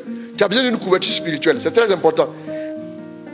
Tu comprends? Il y a une énergie, par exemple, l'onction de ton père peut agir en ta faveur. Je parlerai un peu des pères et des mentors. Bientôt, je parlerai de ça aussi. Ce sont des enseignements que je fais noter. Hein. Après, me rappeler tout ça. En un séminaire, je peux faire 2 en 1, ce que je vous ai dit. Donc, c'est très important. Si tu ne comprends pas maintenant, la dernière chose que je te conseille, demande maintenant au Saint-Esprit de t'aider à découvrir. Le Saint-Esprit est l'admirable conseiller. C'est lui qui nous permet de tout voir dans l'absolu, dans la vérité, dans la clarté totale. Et le Seigneur te permettra avec sa grâce, si tu désires vraiment faire sauter ce blocage, il dit les verrous de fer, je les fracasserai, les portes de bronze, je les briserai, les chemins montueux, je les abaisserai devant mon serviteur. Comment s'appelle le serviteur là? Voilà, en Isaïe 45, à partir du verset 1 à 5. C'est très important. Donc désire désire ça, et puis demande à Dieu de t'aider à ce niveau-là. L'accompagnement spirituel aussi. Et puis demande à Dieu s'il y a quelque chose qu'il mette le doigt. Mais la plus grande clé pour faire sortir le blocage, c'est le Saint-Esprit lui-même. Si tu as de bons témoins le Saint-Esprit, fortifie ta relation avec lui, construis bien ta relation avec lui, tu vas trouver des réponses très bientôt. Et je vois le Seigneur t'ouvrir les portes au nom de Jésus. Amen, amen, amen, amen. On a combien maintenant? Comptez avec moi. Hein. Bonsoir modérateur. Quelle attitude avoir avec mon époux qui cherche toujours des occasions pour me blesser par des injures graves? Cécile Biaillot. Bon, écoute, souvent c'est un peu complexe. Quand on a un époux qui est souvent dans l'adversité constante, parce que lui-même ayant été frustré peut-être dans son enfance, c'est un peu délicat. Mais ce que je te conseille comme attitude, quand le feu arrive, avec quoi tu te défends face au feu? C'est avec l'eau. C'est tout. La douceur de l'eau, l'agressivité du feu, ça va faire tache d'huile. Le problème, je vous ai dit, quand je serai élevé de terre, j'attirerai à moi tous les hommes. Jésus l'a dit. Ce n'est pas que ton mari arrête de t'injurier. Ce n'est pas que ton mari arrête de t'humilier. Même si on prie pour qu'il arrête, parce que ce n'est vraiment pas honorable, ce n'est vraiment pas vertueux d'agir ainsi dans un foyer qui se dit correct. Ce n'est pas possible. Mais ce qu'il faut savoir, c'est que il faut que les blessures n'arrivent plus à t'influencer. Voilà à quoi tu dois arriver. Donc Dieu est en train de te travailler pour que les blessures, à un moment donné, tu aies de la hauteur face aux blessures. Remarquez bien, si hier, quand on vous disait une parole méchante, vous vous sentiez blessé, vous avez évolué avec Dieu après 2 ans, la même parole méchante, vous faites le même effet, c'est que d'abord évolué. C'est que d'abord évolué. Ça veut dire quoi? Un moine du 4e siècle a dit que ne vous comportez pas comme le chien. Laissez-moi vous le dire. Le chien, vous prenez un bâton. Moi, j'ai eu des chiens, on a eu des chiens chez nous tout le temps. Des chiens. Donc, quand vous prenez un bâton comme ça, vous touchez un chien avec, le chien mord le bâton, il ne vous mord pas. Pourtant, c'est vous qui actionnez le bâton. C'est comme ça que le chien est. Ça veut dire quoi? Souvent, Dieu utilise une personne pour montrer qu'il y a encore de la violence en toi par rapport en amenant la personne à t'injurier, en amenant la personne à te blesser. Ta réaction veut dire qu'il y a encore de la violence en toi. Je veux guérir la violence qui est en toi et non se fixer sur cette personne. Au-delà de cette personne, vois Dieu. Un jour, je n'ai pas le passage en tête, mais David passait quelque part. Je vous dis, toutes les réponses sont dans la parole. Hein. David passait quelque part et un homme du nom de Shimei était en train de l'insulter. Il insultait. Et un des soldats de David a dit, laisse-moi abattre ce chien pourri. David dit non, ne le touchez pas. C'est tellement que Dieu veut qu'il m'insulte pour que je crie à Dieu et qu'il ait pitié de moi. Toutes choses concourent au bien de ceux qui aiment Dieu, ceux qui sont appelés selon son dessein. Rentre dans la louange et puis réponds à la fureur du feu, à l'amour de l'eau. C'est très important. Tu vas voir que si tu as de bonnes dispositions intérieures, l'eau que tu as dans ton cœur, j'appelle l'eau la douceur que tu as, j'appelle l'eau l'amour que tu as. Tu vas voir que petit à petit, même s'il n'y a plus d'amour, la considération, le respect que tu lui voues malgré son dérapage constant et permanent, tu vas voir petit à petit que Dieu va l'influencer. Il y a une force mystique qui va agir pour l'influencer. Quand on dit mystique là, ce n'est pas négatif. Hein. Mystique, ça veut dire quelque chose qui est de l'ordre de l'amour incompréhensible, qui dépasse l'entendement, qui dépasse ce qu'on peut comprendre. C'est ça qui est mystique. C'est très important. Donc quand on est amoureux de Dieu, à un moment on arrive au mariage mystique. Ça, c'est un principe aussi spirituel que vous allez connaître plus tard. Bien aimé, c'est très important. Voilà, merci. On passe rapidement. Bonsoir, modérateur, je souhaite garder l'anonymat. C'est compris. De toute façon, on n'est que tu n'as pas mis ton nom non plus. C'est pas grave. S'il vous plaît, j'aimerais savoir si Dieu peut nous donner un mari pour lequel il n'y a ni attirance physique, ni amour. Doit-on épouser quelqu'un sous l'effet d'une prophétie déclarée en assemblée? Hey, on ne se marie pas par prophétie. Non, non et non. On ne se marie pas par prophétie. Il ne faut pas te marier par prophétie. Arrêtez, hein. Si tu te maries parce qu'on a dit rabababababa, là comme ça je ne vous vois pas, puis dire rabababa, tu es au Japon, tu dois épouser ton mari qui est donnez-moi un pays là, non pas Chine, c'est à côté, au Burkina ou bien qui est en Australie. Et puis il arrive, tu le vois, il est bizarre. Ah, l'homme de Dieu a dit, si tu as écouté ça là, quand ils vont te gifler, ça sera moi, non? Amen. Bon, voilà, je dis ça un peu pour rigoler, mais c'est sérieux. On ne se marie pas par prophétie. Toute prophétie qui vient doit confirmer ce que vous avez reçu. Si elle ne confirme pas ce que vous avez reçu, attention à la prophétie. Maintenant qu'elle ne confirme pas ce que vous avez reçu, continuez de prier. Si vous ne sentez pas dans un domaine comme le mariage là, le mariage est trop important. Il exige de nous une trop grande responsabilité pour qu'on puisse juste prendre une petite prophétie. Quelqu'un qui est tombé un peu en transe là. On ne sait pas qu'est-ce qu'il a mangé avant de venir. On ne sait pas qu'est-ce qu'il a vu avant de venir. On ne sait pas où il a dormi hier avant de venir. On ne sait pas. Il a parlé à qui en venant ici. Il va donner une prophétie. Je veux dire qu'on ne sait pas quel était le contexte de la réception de cette prophétie. Voilà pourquoi nous qui prêchons, on prend le temps de préparer. J'ai mis 2 heures de prière avant de venir ici. Parce qu'il ne faut pas t'amuser avec la vie des gens. Donc ne te marie pas sur une prophétie. Si tu ne sens rien là, prends ton temps. Jusqu'au jour où tu vas sentir. Si tu ne sens pas tout le temps, tu n'es pas obligé. Dieu ne t'engage pas. Dieu n'est pas engagé dans une affaire qui ne te correspond pas, qui ne te convient pas. Tu as compris? Alors que Dieu te bénisse. Merci. Bonsoir Daddy. Quelle est l'attitude à adopter lorsque ton responsable ne croit pas en toi au boulot et qu'il passe tout son temps à te rabaisser? Il ne faut même pas avoir peur de lui. La pierre pour ton responsable, voilà la réponse. La pierre qu'ont été les bâtisseurs est devenue la principale des langues. C'est parce que Dieu veut t'élever qui te fait subir ça. Cherche Dieu de tout ton cœur. Le problème des gens, c'est qu'ils aiment qu'on leur donne une panacée, une solution miracle, rapide, qui puisse agir tic-tac, comme un interrupteur qui fait jaillir la lumière et qui coupe la lumière. En Dieu, ça ne marche pas comme ça. Il faut du temps, il faut de la construction, il faut quelque chose. On y met du cœur et on y met du sien et on y met de nous-mêmes. C'est très important. Si tu rabaisses, tu ne peux rien contre ça. C'est ce qu'on appelle un impondérable. Mais ne te laisse pas outre mesure détruire intérieurement, bafoué par ça. Essaie d'être au-dessus. Demande la grâce à Dieu. Donc, ne dis pas... souvent, les impondérables, là, on ne prie pas pour les impondérables avec tellement d'énergie. On prie plutôt pour les pondérables. Ça veut dire c'est quoi? Ça veut dire que ne prie pas pour dire, Seigneur, change le cœur de mon patron. L'année où le Seigneur change son cœur, là, son cœur est trop dur. C'est lui-même là qui a fermé son cœur. Et quand un homme ferme son cœur, Dieu ne peut rien. Voilà pourquoi l'enfer a été créé. L'enfer existe. Pas créé, l'enfer existe. Bien aimé. Donc ça veut dire que tu dois prier, Père, donne-moi d'être au-dessus. Parce que je ne maîtrise pas ce qui le pousse à réagir ainsi. Maintenant c'est un démon. Moi je suis chef du démon. Si c'est un démon maintenant qui le pousse là, j'ordonne à ce démon là de dégager de ma route. Si ça s'amuse, il est renversé. Au nom de Jésus. Bon, là il y a aussi que quand nous sommes enfants de Dieu, celui qui nous touche l'aura fait à Dieu. Hein. Ça aussi, il ne faut pas l'oublier aussi. Mais marche avec Dieu, fais le dos rond, continue. Persévère, Dieu te fera grâce. Amen. Astuce pour éviter de se mettre en colère, même quand on a raison. La maîtrise de soi est l'astuce idéale. Invoque le Saint-Esprit. Parle à haute voix. Dis au Saint-Esprit, aide-moi avec la colère. Si tu peux, va au Saint-Sacrement. Et puis apprends à faire quoi? Apprends à demander pardon facilement. Tu vas voir que ça va étouffer la fureur en toi. Quand tu demandes pardon, ça t'écorche, ça te coûte, tu vois, non? Quand tu fais un effort dans ce sens, en demandant pardon, ça ouvre ton cœur maintenant à la guérison. Tu vois un peu? C'est très important. Donc, la maîtrise de soi. Et puis, je vous invite à prier. Tu peux aussi faire le chapelet si tu es catholique et tout. Et puis, tu peux demander la grâce de la Vierge Marie pour t'aider à ne plus vraiment céder à la colère. Ça, c'est très important. La maîtrise de soi.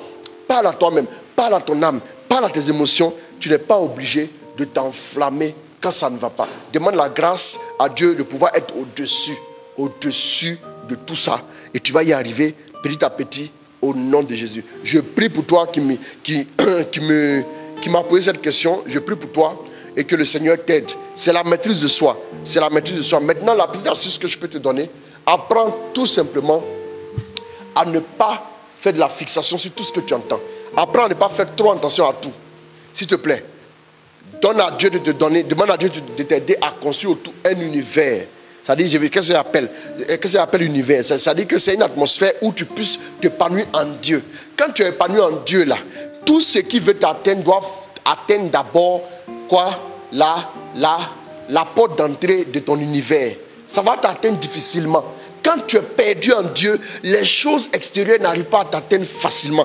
La technique que je te donne, soit une personne qui loue beaucoup et soit une personne aussi qui invoque le Saint-Esprit. C'est ce qu'on appelle les prières jaculatoires. Saint-Esprit, aide-moi, Saint-Esprit, aide-moi, Saint-Esprit, aide-moi. Même en voiture, quand tu sens que quelque chose commence à t'énerver, Saint-Esprit, aide-moi, Saint-Esprit, aide-moi. Parle à haute voix, parle-toi à toi-même. Tu vas voir au fur et à mesure, la colère va commencer à s'estomper tout doucement au nom de Jésus.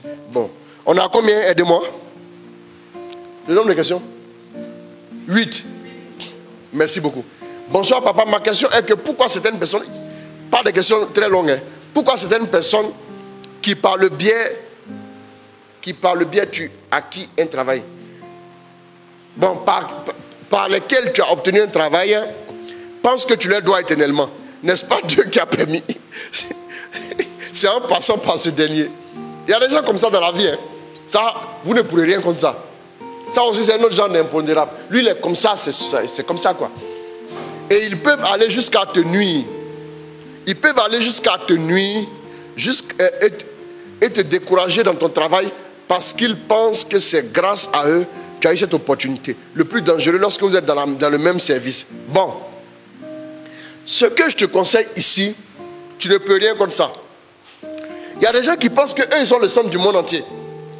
Voilà pourquoi, écoutez-moi bien, voilà pourquoi je vous demande de toujours prier. Voilà pourquoi je vous demande de toujours prier pour tous vos intentions. Si par exemple tu veux un travail, prie. Souvent il y a quelqu'un qui veut te donner un travail, mais il va te mettre sous son joug. Tu seras son esclave à vie. Souvent quand tu pries vraiment, Dieu fera en sorte que cette personne-là ne puisse pas te venir en aide. Ça je peux vous le dire. Hein. Dans ma vie j'ai compris ça comme ça. Il y a des gens qui sont proposés de me soutenir à des moments précis. Au moment venu, Dieu a fait en sorte qu'il ne puisse pas le faire. Souvenez-vous de Joseph. Quand il était en prison, il a donné l'interprétation du rêve de l'échanson et le panetier. Le panetier a été pendu, l'échanson a été promu. L'échanson arrive, il dit, arrivez là-bas, là. Parle de moi au pharaon. Intercède pour moi pour que je sois libéré. Je te serai reconnaissant et redevable. Qu'est-ce qu'il s'est fait après? Il a oublié. Parce que Dieu ne voulait pas donner la gloire à l'échanson. Parce que Joseph devait être élevé plus que l'échanson. Prie. Dis à Dieu, aide-moi. Il veut te brimer et tout. Prie. Mais demande à Dieu sa grâce de t'aider toujours à marcher avec lui, de t'aider à rester fidèle, de t'aider à l'honorer. C'est Dieu qui t'a donné le travail. Point barre. Maintenant, ce que l'autre fera là, fais le dos rond, ne dis rien. Demande à Dieu la grâce de supporter ça et d'être au-dessus. Le moment viendra, Dieu va lui dire, toi-même tu penses quoi même? Tu penses que parce que tu as donné travail à quelqu'un, c'est la fin du monde? Moi-même, je t'ai donné la vie, tu m'as donné quoi? Est-ce que lui, il est reconnaissant à Dieu? Souvent, ceux qui aiment qu'on les soit reconnaissants, ils ne sont pas très reconnaissants aussi dans leur vie même. Souvent, c'est comme ça. Bien aimé, donc, Dieu te bénisse. Modérateur, bonsoir modérateur. Comment passer du temps dans la présence de Dieu? Un véritable cœur à cœur avec Dieu quand on est submergé par le désespoir. Va t'abîmer dans la présence de Dieu. Va. La présence de Dieu, c'est ton lieu de prédilection où tu pourras pleurer. Où tu pourras si tu veux te lamenter et tout. Va dans la présence de Dieu. Comment passer du temps dans la présence de Dieu? Va t'asseoir. Éduque-toi à t'asseoir. Même si tu ne sais pas quoi dire. Même si tu ne sais pas quoi faire. Même si tu n'entends rien. Tu sens rien. Assieds-toi, reste là. Éduque-toi. Et puis vas-y. Dis à Dieu que tu es venu pour lui. Non pas pour toi. Tu es venu pour lui parce que lui tu l'aimes. Parce que tu veux marcher avec lui. La prière qui vient du cœur atteint le cœur de Dieu. La prière qui vient du bout des lèvres reste juste à l'entrée de l'oreille de Dieu. Si ça vient de ton cœur, si tu es sincère, si toute ton âme vraiment aspire à connaître Dieu, c'est le désir de ton cœur d'abord que Dieu regarde avant d'écouter la force et la voix de ta prière. Tu comprends un peu? C'est très important. Il dit, mon âme a soif du Dieu vivant. Quand tu as soif de Dieu, quand ton âme a soif de lui, va. Tu vas voir qu'il va t'attirer lui-même. Tu vas sentir que le cœur à cœur commence à se créer. Désire-le, cherche-le. Et puis donne-toi une discipline. Éduque-toi. Vas-y. Au départ, quand tu vas t'asseoir, tes pensées seront à Bobo alors que tu es en Belgique. Au départ, quand tu vas t'asseoir, tes pensées seront quelque part en train de faire autre chose. Tu vas penser à tous tes petits problèmes. Quand, comme ça, tu es assis dans la présence de Dieu, quand tu commences à penser à ces choses-là, écris ça sur une feuille de papier, mets ça de côté. Ce qui est écrit ne sera pas perdu. À partir de ce moment-là, tu dis, je ne pense plus à ça. Et puis tu te concentres maintenant sur Dieu, tu reviens sur Dieu, apprends à le faire, dispose-toi et demande surtout la grâce du Saint-Esprit. Tu vas y arriver au nom de Jésus. Voilà. J'aimerais savoir comment sait-on qu'on est guéri d'une blessure intérieure. La guérison, on est à combien maintenant? 10. Donc il me reste ces 5 derniers. Bon, ma fille, toi tu es de la maison, est-ce que je dois te répondre ici à l'antenne? Bon, comme il y a des personnes qui ne sont pas de la maison, qui ont envoyé des messages, je ne vais pas te répondre. Tu te reconnais? Tu te reconnais?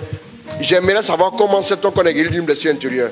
Je ne vais pas te répondre. Comme il y a d'autres personnes qui ne sont pas de la maison, voilà, nous allons donc faire la priorité à ces personnes-là pour pouvoir prendre les 5 dernières personnes. Voilà. Donc, Mélisse, tu m'écris après. On voit ça. Shalom, papa. Est-ce que celui ou celle que Dieu t'a réservé peut-être d'une religion différente ou cela est impossible? Ah, bon. Laissez-moi vous dire. Dans le mariage, là, il n'y a pas une personne qui est taillée,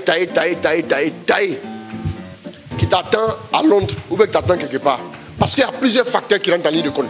Il y a le facteur Dieu te guide. Je prends un exemple. Dieu, toi tu es chrétienne.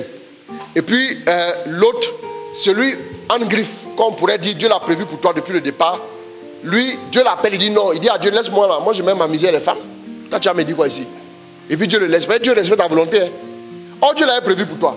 Donc malgré qu'il soit encore dans ces choses-là, Dieu va le prendre quand même. Viens, tu vas être ma fille qui me prie, qui m'honore. Tu ne trouves pas que c'est bizarre? Toi, tu ne trouves pas que c'est bizarre? Ok. Je te dis, il n'y a pas une personne qui est taillée sur mesure qui t'attend. Ça n'existe pas. Il y a des personnes qui entrent dans la logique et dans la volonté de Dieu. Dieu te dit, cette personne-là, si tu veux même aller prendre qui tu veux, Dieu ne va rien dire.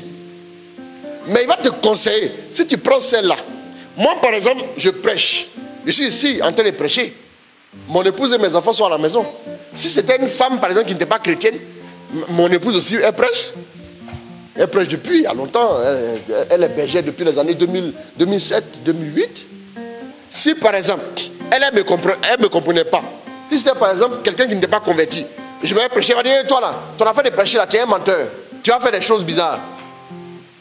Il dit, mais connecte-toi, tu vois, je ne me connecte rien. Tu vas faire comment? Tu fais comment? C'est ça le problème. C'est pour ça que tu as besoin d'une chrétienne qui prie, qui cherche Dieu aussi comme toi. Ou bien tu as besoin d'un chrétien. Dieu veut pour toi que tu maries. Ma soeur qui m'a écrit, ou bien mon frère qui m'a écrit, je ne sais plus si c'est un frère ou une soeur. Mais excusez-moi, hein, je mets il ou elle. Voilà. Si tu es chrétienne, ou bien tu es chrétien, Dieu veut que tu prennes une chrétienne ou bien un chrétien. Ça va le plus vite. Le mariage n'est pas un combat spirituel. Le mariage n'est pas un territoire où il faut aller évangéliser. Moi j'ai évangélisé beaucoup un peu. Hein. C'est pas un territoire où il faut aller évangéliser. Souvent on est arrivé là. Les gens vous traitent comme des inconnus. On est arrivé dans les coins où on ne nous a pas donné un lieu où dormir. On nous a mis à la belle étoile, dans des villages. Mais Dieu s'est manifesté après. Les gens après étaient gênés en nous regardant. Parce qu'ils n'ont pas été corrects avec nous. Après Dieu a fait son travail. C'est très important. Donc je te conseille, l'homme que Dieu a prévu pour toi, s'il y aura un homme, l'homme que Dieu voudrait que tu prennes, on peut dire ça comme ça, sera forcément chrétien si tu es chrétienne. Tu as compris, non? C'est clair. Il ne sera jamais de nos confessions. Ça, je peux vous dire ça. Voilà. Bonsoir papa, merci pour tes enseignements si riches. Ma question est la suivante. Comment discerner dans nos relations amicales? Bon, il y a certains de mes enfants qui disent, quand ils prient fort, je vais les paraphraser, quand ils prient fort pour dire à Dieu, parmi mes amis, il faut faire un tri. Il y a des gens qui arrêtent de les appeler. Il faut faire la même chose aussi. Ça a marché. Oui, je rigole un peu, mais c'est la vérité pourtant. C'est la vérité. Il n'y a que Dieu seul qui connaît. Il y a des gens, quand tu vas commencer à élever ton niveau dans la foi chrétienne, j'ai remarqué ça. Hein? Il y a des gens qui vont quitter ton champ relationnel dès que tu commences à élever ton niveau dans ta foi chrétienne. Vous avez vu, non? Il y a des gens qui ont dit, lui, la même, on ne le comprend plus, mais lui, la même, oh, c'est la même. Elle est qu'à quitter la même. On s'en fout d'elle maintenant, là. Elle nous emmène. On a fait le lycée ensemble, mais elle là, quand tu la vois, tous ces statuts-là, c'est évangélisation, évangélisation. Nous, on ne peut plus. Ils sont partis comme ça, laisse-les partir. Tu ne pourras jamais mettre dans la bouche des gens ce que tu veux qu'ils disent de toi. Les bouches, c'est les bouches. Voilà. Donc, prie, demande à Dieu. Tu vas voir que ceux qui ne font pas partie de ton champ relationnel, les personnes qui ne sont pas des personnes de destinée pour toi, il n'y a qu'à voir comment vous discutez. Quelqu'un qui te tire vers le bas, tu as resté lui pourquoi? Ça, c'est un discernement classique. Quelqu'un qui te tire vers le bas, toi, tu es là, tu viens de la prière, et puis tu arrives dans ton quartier, tu la vois. Hé, ma soeur, on dit quoi? Hé, on dit quoi? Ça fait 2 jours, hein, on ne te voit pas. D'accord, on dit quoi? Que mon chéri est venu me déposer. Quel chéri? L'homme marié est venu te déposer. Elle a dit l'homme marié est venu la déposer. Toi, tu dis Jésus est venu t'accompagner. Vous pouvez marcher ensemble. Il n'y a qu'un discernement à faire ici. Ma copine, on s'est croisés ici. Toi, tu viens de gasoil moi je viens de la prière. On s'est croisés ici là. Gasoil c'est, bon chez nous au pays là, c'est gasoil c'est voilà, les 400 coups, voilà. Et donc, bon c'est un vieux mot, hein. Voilà, les plus anciens on peut, voilà. C'est très important. La vision dans laquelle tu es, est-ce qu'ils sont dedans? S'ils ne sont pas dedans, ne force pas. Ils ne font plus partie de ton champ relationnel. Bye bye. God bless you. Ok. Thank you very much. Ma question, comment discerner sa mission de vie? On est à 15 maintenant. Ça, c'est une question vaste. Comment discerner la mission de sa vie? La mission de sa vie, si vous voulez, je pourrais faire un enseignement dessus. Il y a plusieurs critères qui rentrent en ligne de compte. Mais si je dois dire un mot, je dirais ta vie intérieure. La mission de ta vie, c'est quelque chose que tu es prêt à faire, même sans qu'on puisse te rémunérer. Ton cœur bat pour ça. Tu sens en ton âme, c'est comme un script qui est en toi, dans ton ADN spirituel, et qui s'exprime naturellement seul. Par exemple, moi prêcher comme ça là, oh, non. Non, prêcher là seulement. Il sait que Dieu m'a appelé à ça quoi. Ça seulement il sait. Il sait. Je vous dis sans exagération, j'ai prêché un jour de 1h du matin à 7h. Veille de prière à Diokoué et Fusion. Après le service d'ordre, il était obligé de m'exfiltrer de l'église. Dieu s'est manifesté. Il s'est obligé de m'exfiltrer. Les gens me Mais il dit, ça c'est mon truc. Comment je le sais? J'ai dit que j'ai prêché dans des endroits où moi-même j'ai payé mon transport. J'ai mis le carburant dans ma voiture. Je suis parti. J'ai payé la nourriture de mon équipe, tout. Ça ne m'a pas posé de problème. Et puis j'avais une grande joie que rien ne pourrait ravir.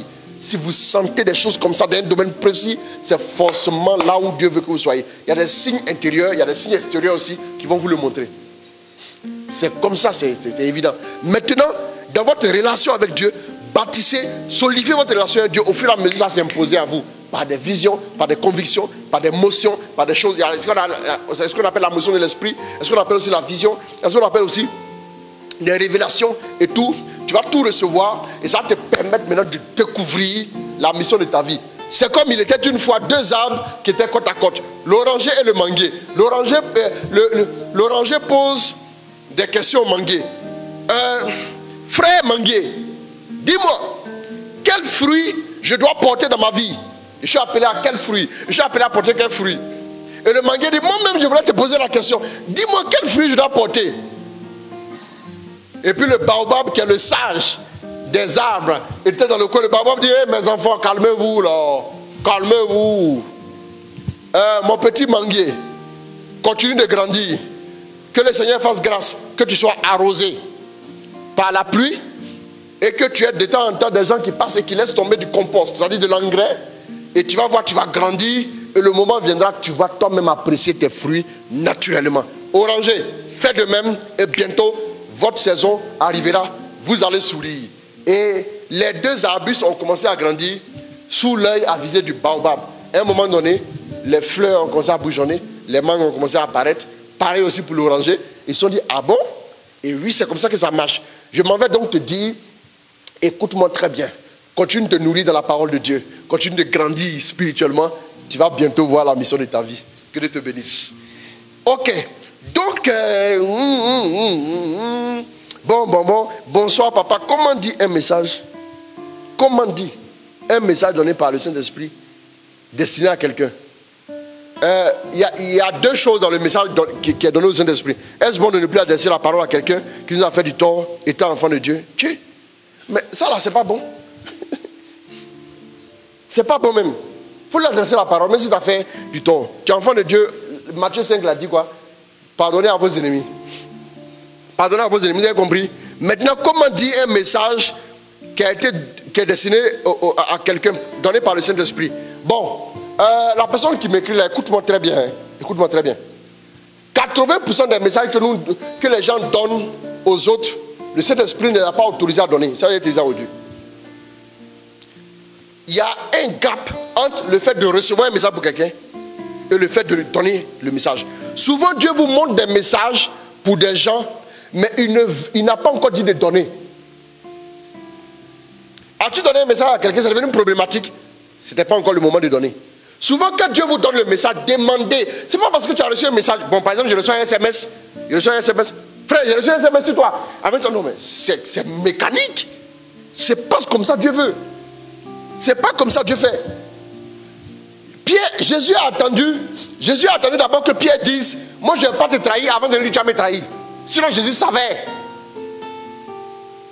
Il y a un moment où on donne le message. Ce n'est pas forcément le moment où toi tu l'as donné. Voilà pourquoi quand et puis après les gens ne vous adressent plus la parole. Parce que vous leur donnez des messages souvent qui sont mal reçus, qui sont reçus dans un certain contexte. Et puis après vous bombardez les messages. Faites attention à ça. Quand tu reçois un message, demande à Dieu quoi on fait. Souvent il te demande de prier. Souvent il te demande de prier. Souvent il te demande de prier pour ça. Souvent il te demande de prier. Donc, comment dire? Et après maintenant, derrière chaque message de Dieu, il y a une sagesse de Dieu. Derrière chaque don de Dieu, il y a une sagesse de Dieu. Maintenant, si tu te dis, il faut dire là, attends d'abord jusqu'à ce qu'il te dise, va dire. Quand il veut que tu dises, il va te pousser pour aller. Maintenant, quand le moment arrive pour que tu puisses dire le message là, demande à Dieu la sagesse pour donner le message. Tu ne vas pas donner un message à quelqu'un. Oh, rabababababa. Hier nuit, j'ai prié, vu que tu as fait accident, tu es mort. Ils ont fait tes funérailles. Moi-même, tu me donnes un message, je vais te lapider avec caillou. Oui. C'est brisé, même. C'est même pas ça complique ma vie. Non, c'est clair. Non. Tu viens donner un message comme ça. Tu veux quoi? Tu connais sa sensibilité, tu connais sa foi, tu connais son attachement à Dieu, tu connais sa consistance spirituelle. Et puis tu balances le message comme ça. Comme ça. Ça n'a pas marché.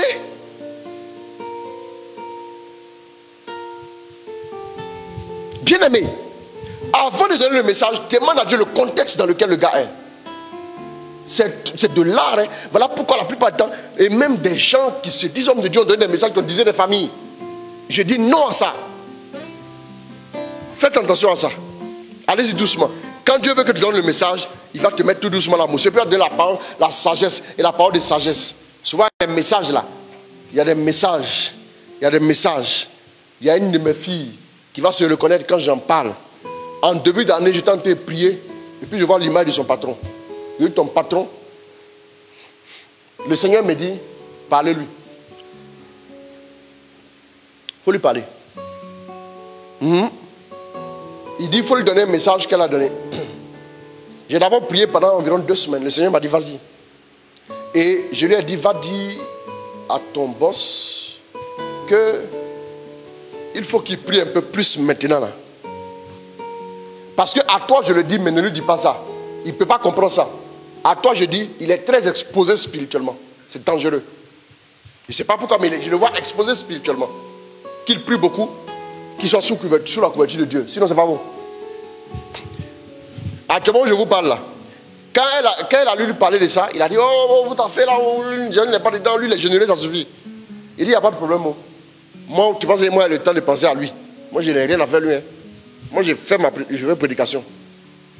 Allons-y seulement. On est en quel mois? On est en juin, non? Il est tombé malade. Il a failli mourir.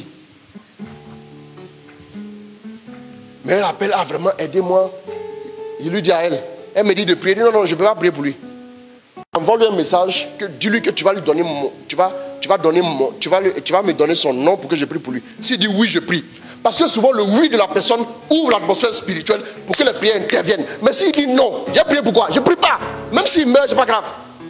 Excusez-moi de dire ça, hein. Ça ne vous choque pas. Souvent, il y a des prières qu'on peut faire qui sont efficaces sans qu'ils ne disent oui, mais des prières qui ne seront pas efficaces sans qu'ils ne disent pas oui. Voilà pourquoi tu pries, les prières viennent se regrouper devant le portail. Mais il est dans la maison, les prières ne peuvent plus entrer. Quel lui a envoyé un message? Il dit oui, rapidement, oui. Il a dit oui, non? Il y a quelques jours là, il dit vraiment, il a vu la mort en face. Il a pris des résolutions vis-à-vis de Dieu et vis-à-vis de sa famille. Et donc, du coup, ce qui se passe maintenant, il dit vraiment merci, j'ai senti que les prières montaient pour moi. Ok, quand on vous parle, vous jouez les têtes dures, allez-y seulement. C'est très important. Tant que Dieu ne t'a pas poussé à dire, ne dis pas. Moi, je n'ai pas le temps. Hein. J'ai trop de messages auxquels répondre. J'ai des missions, j'ai Skype avec Dakar, Skype avec France et tout. Mes bases là, on doit prier pour chaque. Il y a trop de choses, il y a des gens, plein de personnes qui attendent que je réponde à leurs messages. Je n'ai même pas le temps de dire j'ai raté une révélation si les gens de l'autre côté. Si je reçois ça, c'est que c'est vrai. Bref. Bonsoir papa, sois béni. Ma question, comment faire pour ne pas être vite attristé par les actes de ceux qui nous entourent? La tristesse là, bon, pour ne pas être vite attristé. Je ne sais pas si je comprends ta question. Sinon, tant que tu es être humain, tu seras triste. Hein? Tant que tu es être humain, tu as des émotions, la tristesse va venir. Tu comprends? Maintenant, comme je disais pour une personne là, qu'au fur et à mesure que tu pries, quand Dieu maintenant ça s'installe dans ton âme, quand Dieu se positionne dans ton âme, tu vas voir qu'il y a des choses qui t'atteignent moins qu'avant. Si tu parles de ça, là on se rejoint. Par exemple, plus tu es attaché à Dieu, plus tu es amoureuse de Dieu, ou plus tu es amoureux de Dieu, tu vas te rendre compte maintenant qu'il y a des choses qui pourront difficilement t'influencer. Il y a des choses qui vont te faire rire maintenant. Ça va plus te rendre triste. Parce que tu as vu que bon, ce sont des vaines chimères. Il n'y a rien de consistant dedans.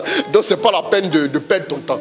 Voilà. Donc au fur et à mesure, mais je t'invite à croître en Dieu. Sinon, tu seras toujours irritable de la même manière. Mais quand tu es très charnel, tu es très irritable aussi. Tu es agressif, impulsif, tu es tout en même temps. Quand tu as faim, tu es nerveux. Quand tu jeûnes un peu à 11 h, tu as envie de... Tu ne me parles pas, ici en train de jeûner. Si ton jeûne, c'est de ne pas parler aux gens, alors mange et puis parle aux gens. C'est que toi, ton jeûne, là, ton effort de carême, c'est de manger. Ouais, pour que tu sois un peu plus amical. C'est très important, ok? Ne pas être attristé. Nous sommes des personnes émotionnelles, c'est normal. Mais au fur et à mesure que tu t'attaches à Dieu, tu vas voir que petit à petit, tu auras moins de blessures à ce niveau. Bon, oh lolo, il y en a encore. Alors, on va y aller vite. Bonsoir papa, merci pour ce que vous faites, ainsi de suite. S'il vous plaît, j'ai un problème, je veux vraiment prier. Je veux prier en esprit et en vérité. Mais je ne sais pas comment faire. Aidez-moi à combattre la peur et les pensées impures. Vous voyez, ça c'est une question qui nécessite un peu plus d'attention pour le traitement. Aider à prier, vaincre les prières, les trucs impurs, tout ça là. Bon, la prière est une résolution à prendre. Ça, n'oubliez pas. Il y a des jours où vous n'avez pas envie d'aller au travail. Mais vous allez quand même. Pourquoi? Vous éduquez. Les enfants, les premiers jours de classe, quand ils sont petits, ils pleurent. Mais après, ça passe quoi. N'est-ce pas? Donc, éduquez-vous à la prière. Demandez la grâce de la prière à Dieu. La grâce est déjà là. Maintenant, il faut de la bonne volonté, de la persévérance et du caractère.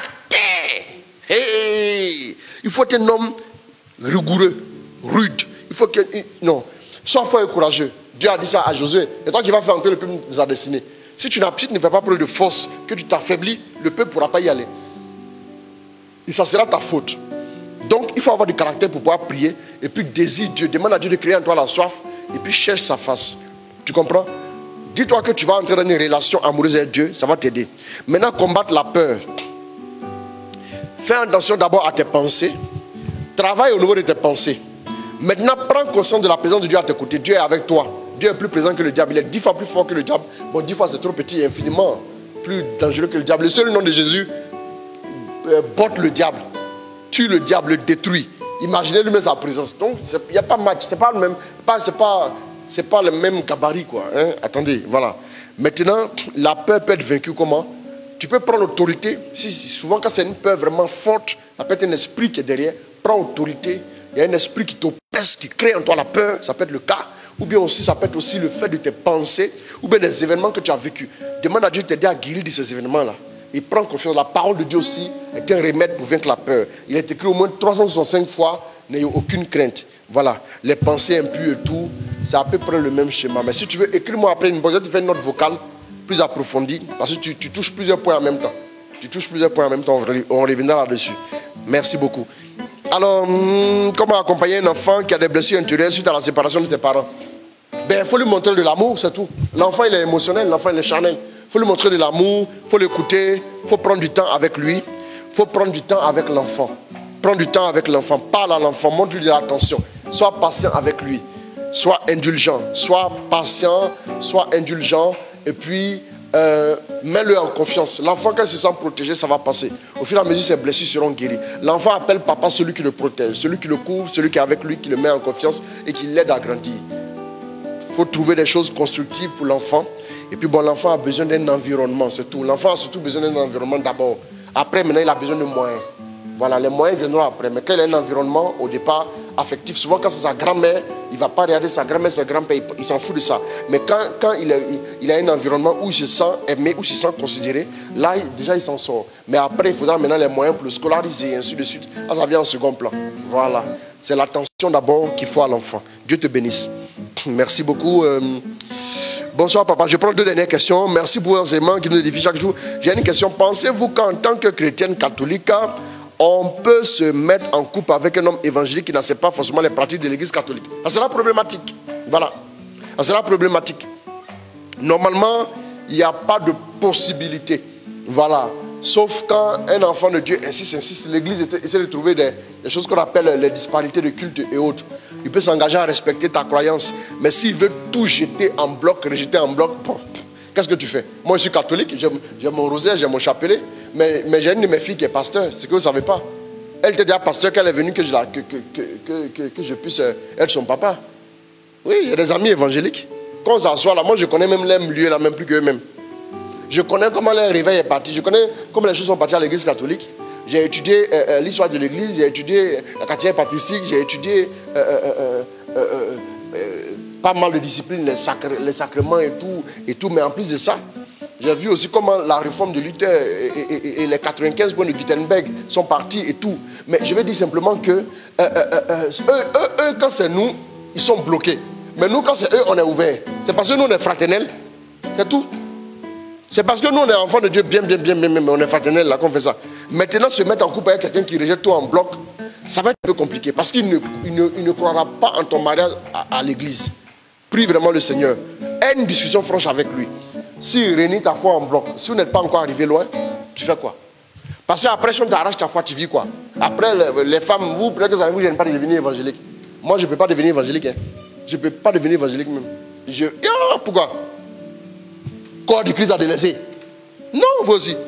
Où est moi Jésus d'aller me mettre, où je crie que je ne m'aime pas Jésus? Arrêtez. Il n'y a rien contre nos frères évangéliques, hein, excusez-moi. Voilà, Dieu avec eux aussi, que Dieu les bénisse, ceux qui nous suivent. Mais je ne peux pas laisser le corps du Christ. Ça, c'est impossible, ça. Non. Il y a trop de choses dans l'église catholique que je ne peux pas laisser. Donc, du coup, parce que là, c'est pur dur, quoi. Souvent, c'est un peu compliqué. Voilà. Maintenant, écris-moi après une box. Je vais rentrer dans les détails avec toi que je ne vais pas forcément donner à l'antenne. Je te demande de m'écrire. Je crois que c'est plus 49. Ça doit venir de l'Allemagne, quelque chose comme ça. Donc après, écris-moi s'il te plaît. Voilà, merci beaucoup. Je suis intéressé par la réponse à la question qui est de savoir comment sait-on qu'on est guéri d'une blessure intérieure. Ah, quelqu'un veut que je débatte de cette question. Comment on sait qu'on est guéri d'une blessure intérieure? Ce qui nous affecte, notre regard change. Par exemple, on est pacifié, on est pacifique, et puis on n'a plus de réaction émotionnelle, ou bien réaction à fleur de peau.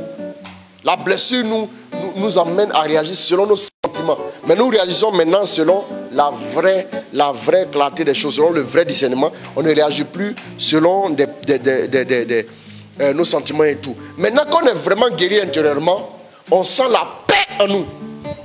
Tu entends, non? On sent la paix en nous, on se sent en confiance, on sent qu'on retrouve de l'énergie. Je vous ai dit que quand tu es très blessé, tu manques d'énergie, tu es fatigué, tu as des coups battus, tu ne te retrouves pas, tu es souvent insomniaque, tu dors à des heures où il faut se réveiller et c'est compliqué et tu as du mal, tu n'es pas productif et tout ça, tu es en sous-régime et tout. Mais quand tu es guéri intérieurement, tu sens que tu respires, tu sens que tu as espoir, tu sens que tu es en confiance, tu sens que tu es serein, tu sens que tu es épanoui et tu sens que tu vis, tu respires à fond. C'est comme ça. Vous voyez un peu, non? Voilà. Je peux donner juste quelques points là. C'est très important. Maintenant, si c'est une personne qui a à la base cette blessure, vous allez vous rendre compte que vous n'avez aucun problème pour changer cette personne. Vous pouvez même rire tranquillement et la personne sans problème. Voilà. Je l'ai expérimenté dans ma vie. J'ai été beaucoup blessé aussi. J'ai expérimenté dans ma vie. Voilà. Maintenant, je vais aller avec la dernière question et on s'arrête là. Préparez-vous à me prendre un chant. Quel comportement adopter lorsque tu veux invoquer le nom puissant de Jésus-Christ de Nazareth? Une vilaine voix veut la remplacer par le nom de Satan à chaque fois. Aïe. Excusez-moi, modérateur, bonsoir. Vraiment, merci vraiment pour l'enseignement. Ça, c'est une oppression. Dis à cette voix, tais-toi. C'est fini. Au nom de Jésus, arrière de moi. Résistez au diable, il s'enfuira loin de vous. Jacques 4, verset 7 à 8. Résiste. Continue de résister. Proclame ta victoire. Haut et fort. Confesse que Jésus est avec toi. Au nom de Jésus. Même si le nom de Satan est venu. Qu'est-ce qu'il est sorti? Est-ce qu'il est sorti là? Dieu regarde. Il dit ce que j'ai pensé n'a pas franchi mes lèvres. Est-ce que le psaume dit pour que tu me tiennes pour coupable? Ce que j'ai pensé n'a pas franchi mes lèvres. Voilà. Que Dieu vous bénisse. Que mon Baba God vous bénisse abondamment.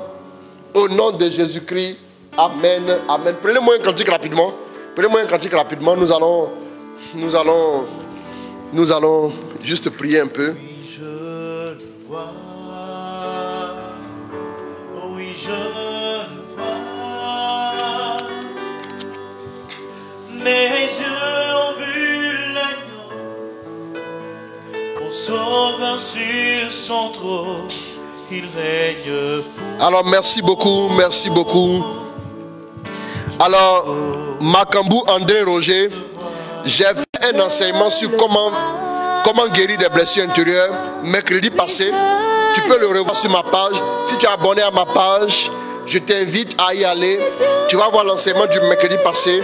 J'en ai parlé. Ça va t'aider. Le Seigneur sur son trône, il règne pour toujours. Il m'a touché. Il m'a touché. Mes yeux ont vu l'agneau, le Seigneur sur son trône. Oh, j'aime le Seigneur, je l'aime. Toujours,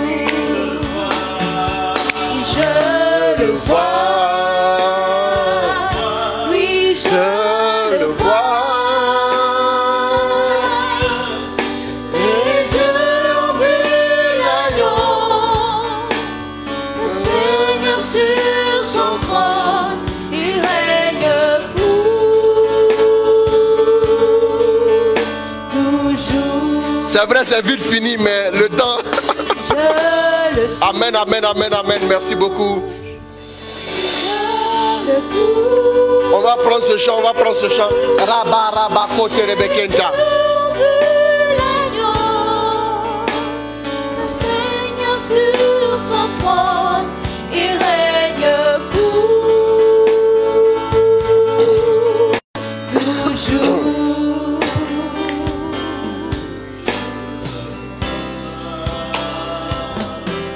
Oui, je le vois.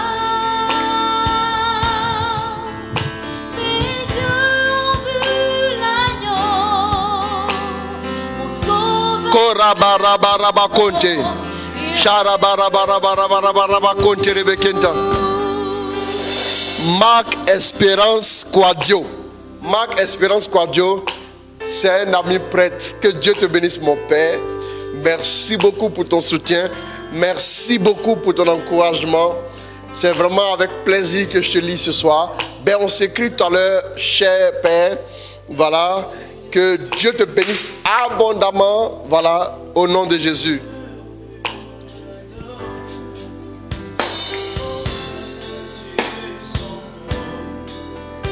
Mes yeux ont vu l'agneau, mon Seigneur sur son trône. Mes yeux ont vu l'agneau.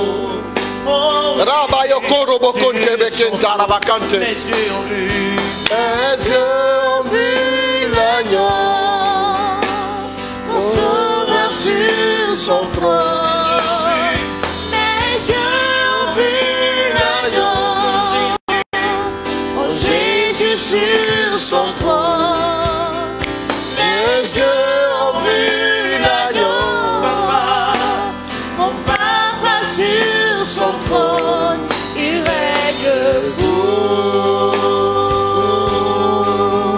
toujours. Oh, merci Saint-Esprit. Merci pour ta grâce. Je veux te recommander tes enfants. Je prie que ta main puissante soit posée sur la vie de tous ceux qui sont connectés ce soir à ce direct. Tu les vois, ils veulent se relever du désespoir, de la douleur, de l'épreuve, des blocages qu'ils ont connus. Je prie que ta faveur leur soit donnée. Je prie que ta grâce leur soit donnée. Je prie que ta puissance soit relâchée sur la vie de chacun. Donne-leur la force, donne-leur l'énergie, donne-leur ta grâce afin qu'ils puissent, se relever de leurs échecs, de leurs blessures, de tout ce qu'ils ont connu. Oh, merci pour ta grâce. Merci pour ta faveur, papa. Merci de faire couler l'huile de bénédiction sur la vie de tes enfants. Regarde, mon frère, ma soeur, je sens en mon cœur de te dire ceci. Tu as le choix entre l'huile de la bénédiction et la rancune qui est en ton cœur. Tu as un avenir radieux qui t'attend. Tu as un avenir glorieux qui t'attend. Tu as un avenir merveilleux qui t'attend.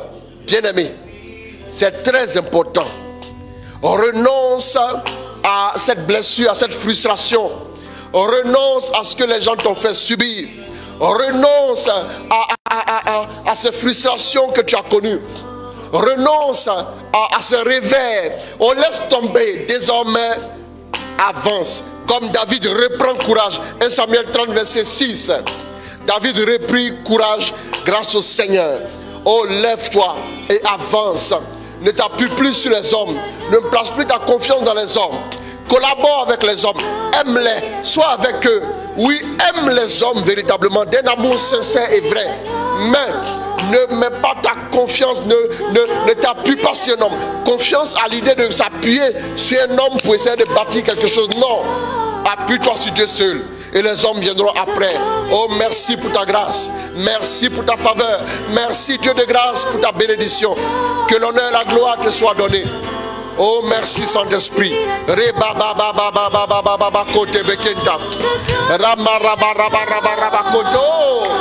Allons-y avec le chant.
Mon Dieu, je t'aime, je t'aime. Dis à Dieu que tu l'aimes. Dis à Dieu que tu l'aimes. Dis à Dieu, je t'aime, je t'aime, je t'aime, je t'aime, je t'aime. Je glorifie mon roi. Je glorifie mon roi. Je glorifie mon roi. Je glorifie mon roi.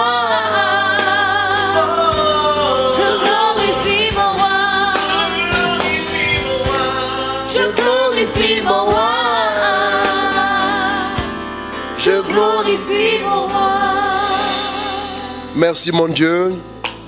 Je vais prendre juste 5 intentions. Je prie pour ces 5 intentions-là.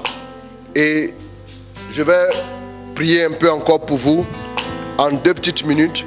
Ça va tenir d'environ 6 minutes. Je pense que vous allez pouvoir tenir. Je prie pour la conversion véritable et la consécration des membres de ma famille. En outre, je prie pour la sagesse et le discernement concernant mon mariage. Je prie aussi pour la visitation divine dans ma vie et que ma foi soit fortifiée. Enfin, je prie pour la guérison de toutes mes blessures intérieures. Prions pour cette personne-là. Le Seigneur te rejoint, le Seigneur te visite, sa grâce se répand sur ta vie, la conversion et puis la consécration des membres de ta famille, la sagesse et le discernement dans ton mariage, la visitation divine dans ta vie et que ta foi soit fortifiée. Au nom de Jésus, sois restauré tes blessures intérieures. Amen. Je prie pour mon petit frère de 17 ans qui est trop rebelle afin que le Seigneur change son caractère. Prions ensemble le Seigneur.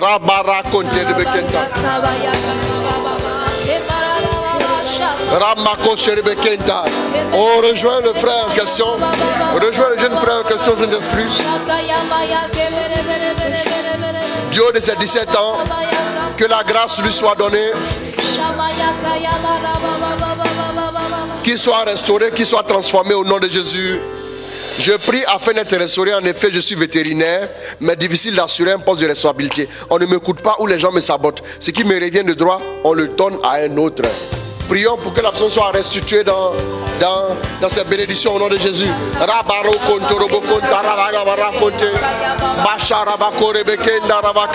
Je prie maintenant, ma fille vétérinaire, que le Seigneur te donne sa grâce, sa faveur, qu'il te visite, qu'il te restaure, qu'il te transforme maintenant même au nom de Jésus. Dieu te restitue dans tes bénédictions au nom de Jésus. C'est fait. Je veux dire merci au Seigneur parce que je le sais, il va guérir Idriss, mon fils.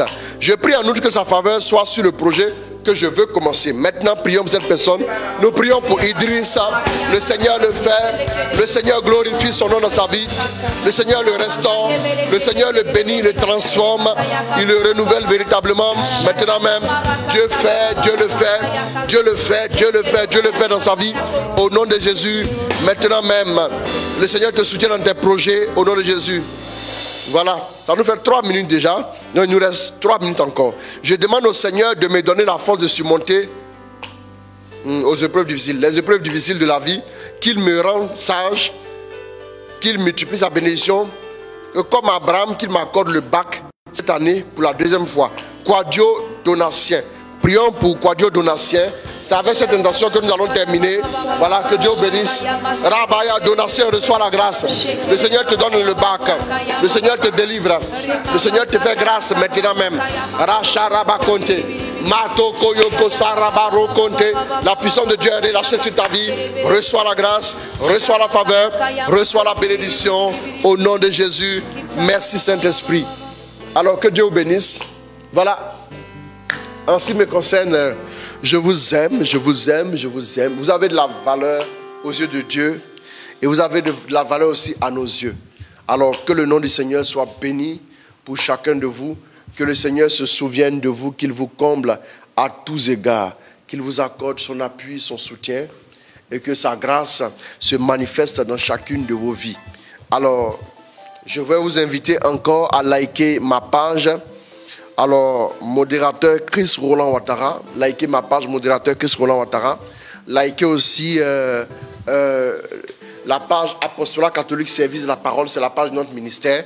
Mon fils Berger Paul Esmel, que je vous invite aussi à suivre. Il fait de belles vidéos, immersion spirituelle, lundi, mercredi et vendredi, n'est-ce pas? Lundi, mercredi et vendredi. Donc, demain, il n'y a pas immersion spirituelle, c'est ça, non?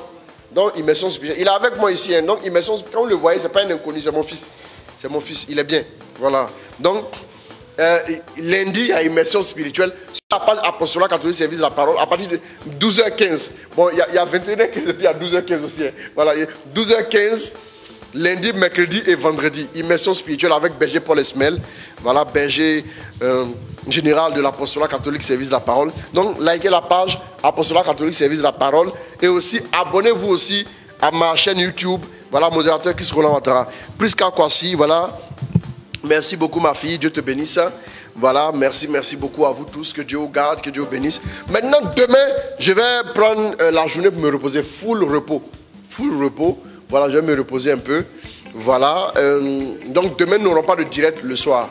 Donc voilà, nous n'aurons pas le direct le soir. Maintenant, yo, filles et femmes battantes. We love you, daddy. Good night. Ok, thank you very much. God bless you. Ok, maintenant, donc demain, il n'y aura pas de direct. Nous aurons le direct mercredi. mercredi, donc mercredi, 21h15 comme toujours. Alors que Dieu vous bénisse, que Dieu vous bénisse, que Dieu vous garde. Je vous aime très fort. Merci à vous tous. Et puis voilà, restez connectés. Demain, il y a une méditation pour vous. Cette semaine, on va à la découverte à nouveau de la personne de Jésus et de son œuvre. Parce que c'est le centre de notre foi, c'est le cœur de notre foi. C'est très important. Demain matin, 8h30, vous aurez une méditation comme chaque jour, tous les matins. Que Dieu vous bénisse, que Dieu vous garde.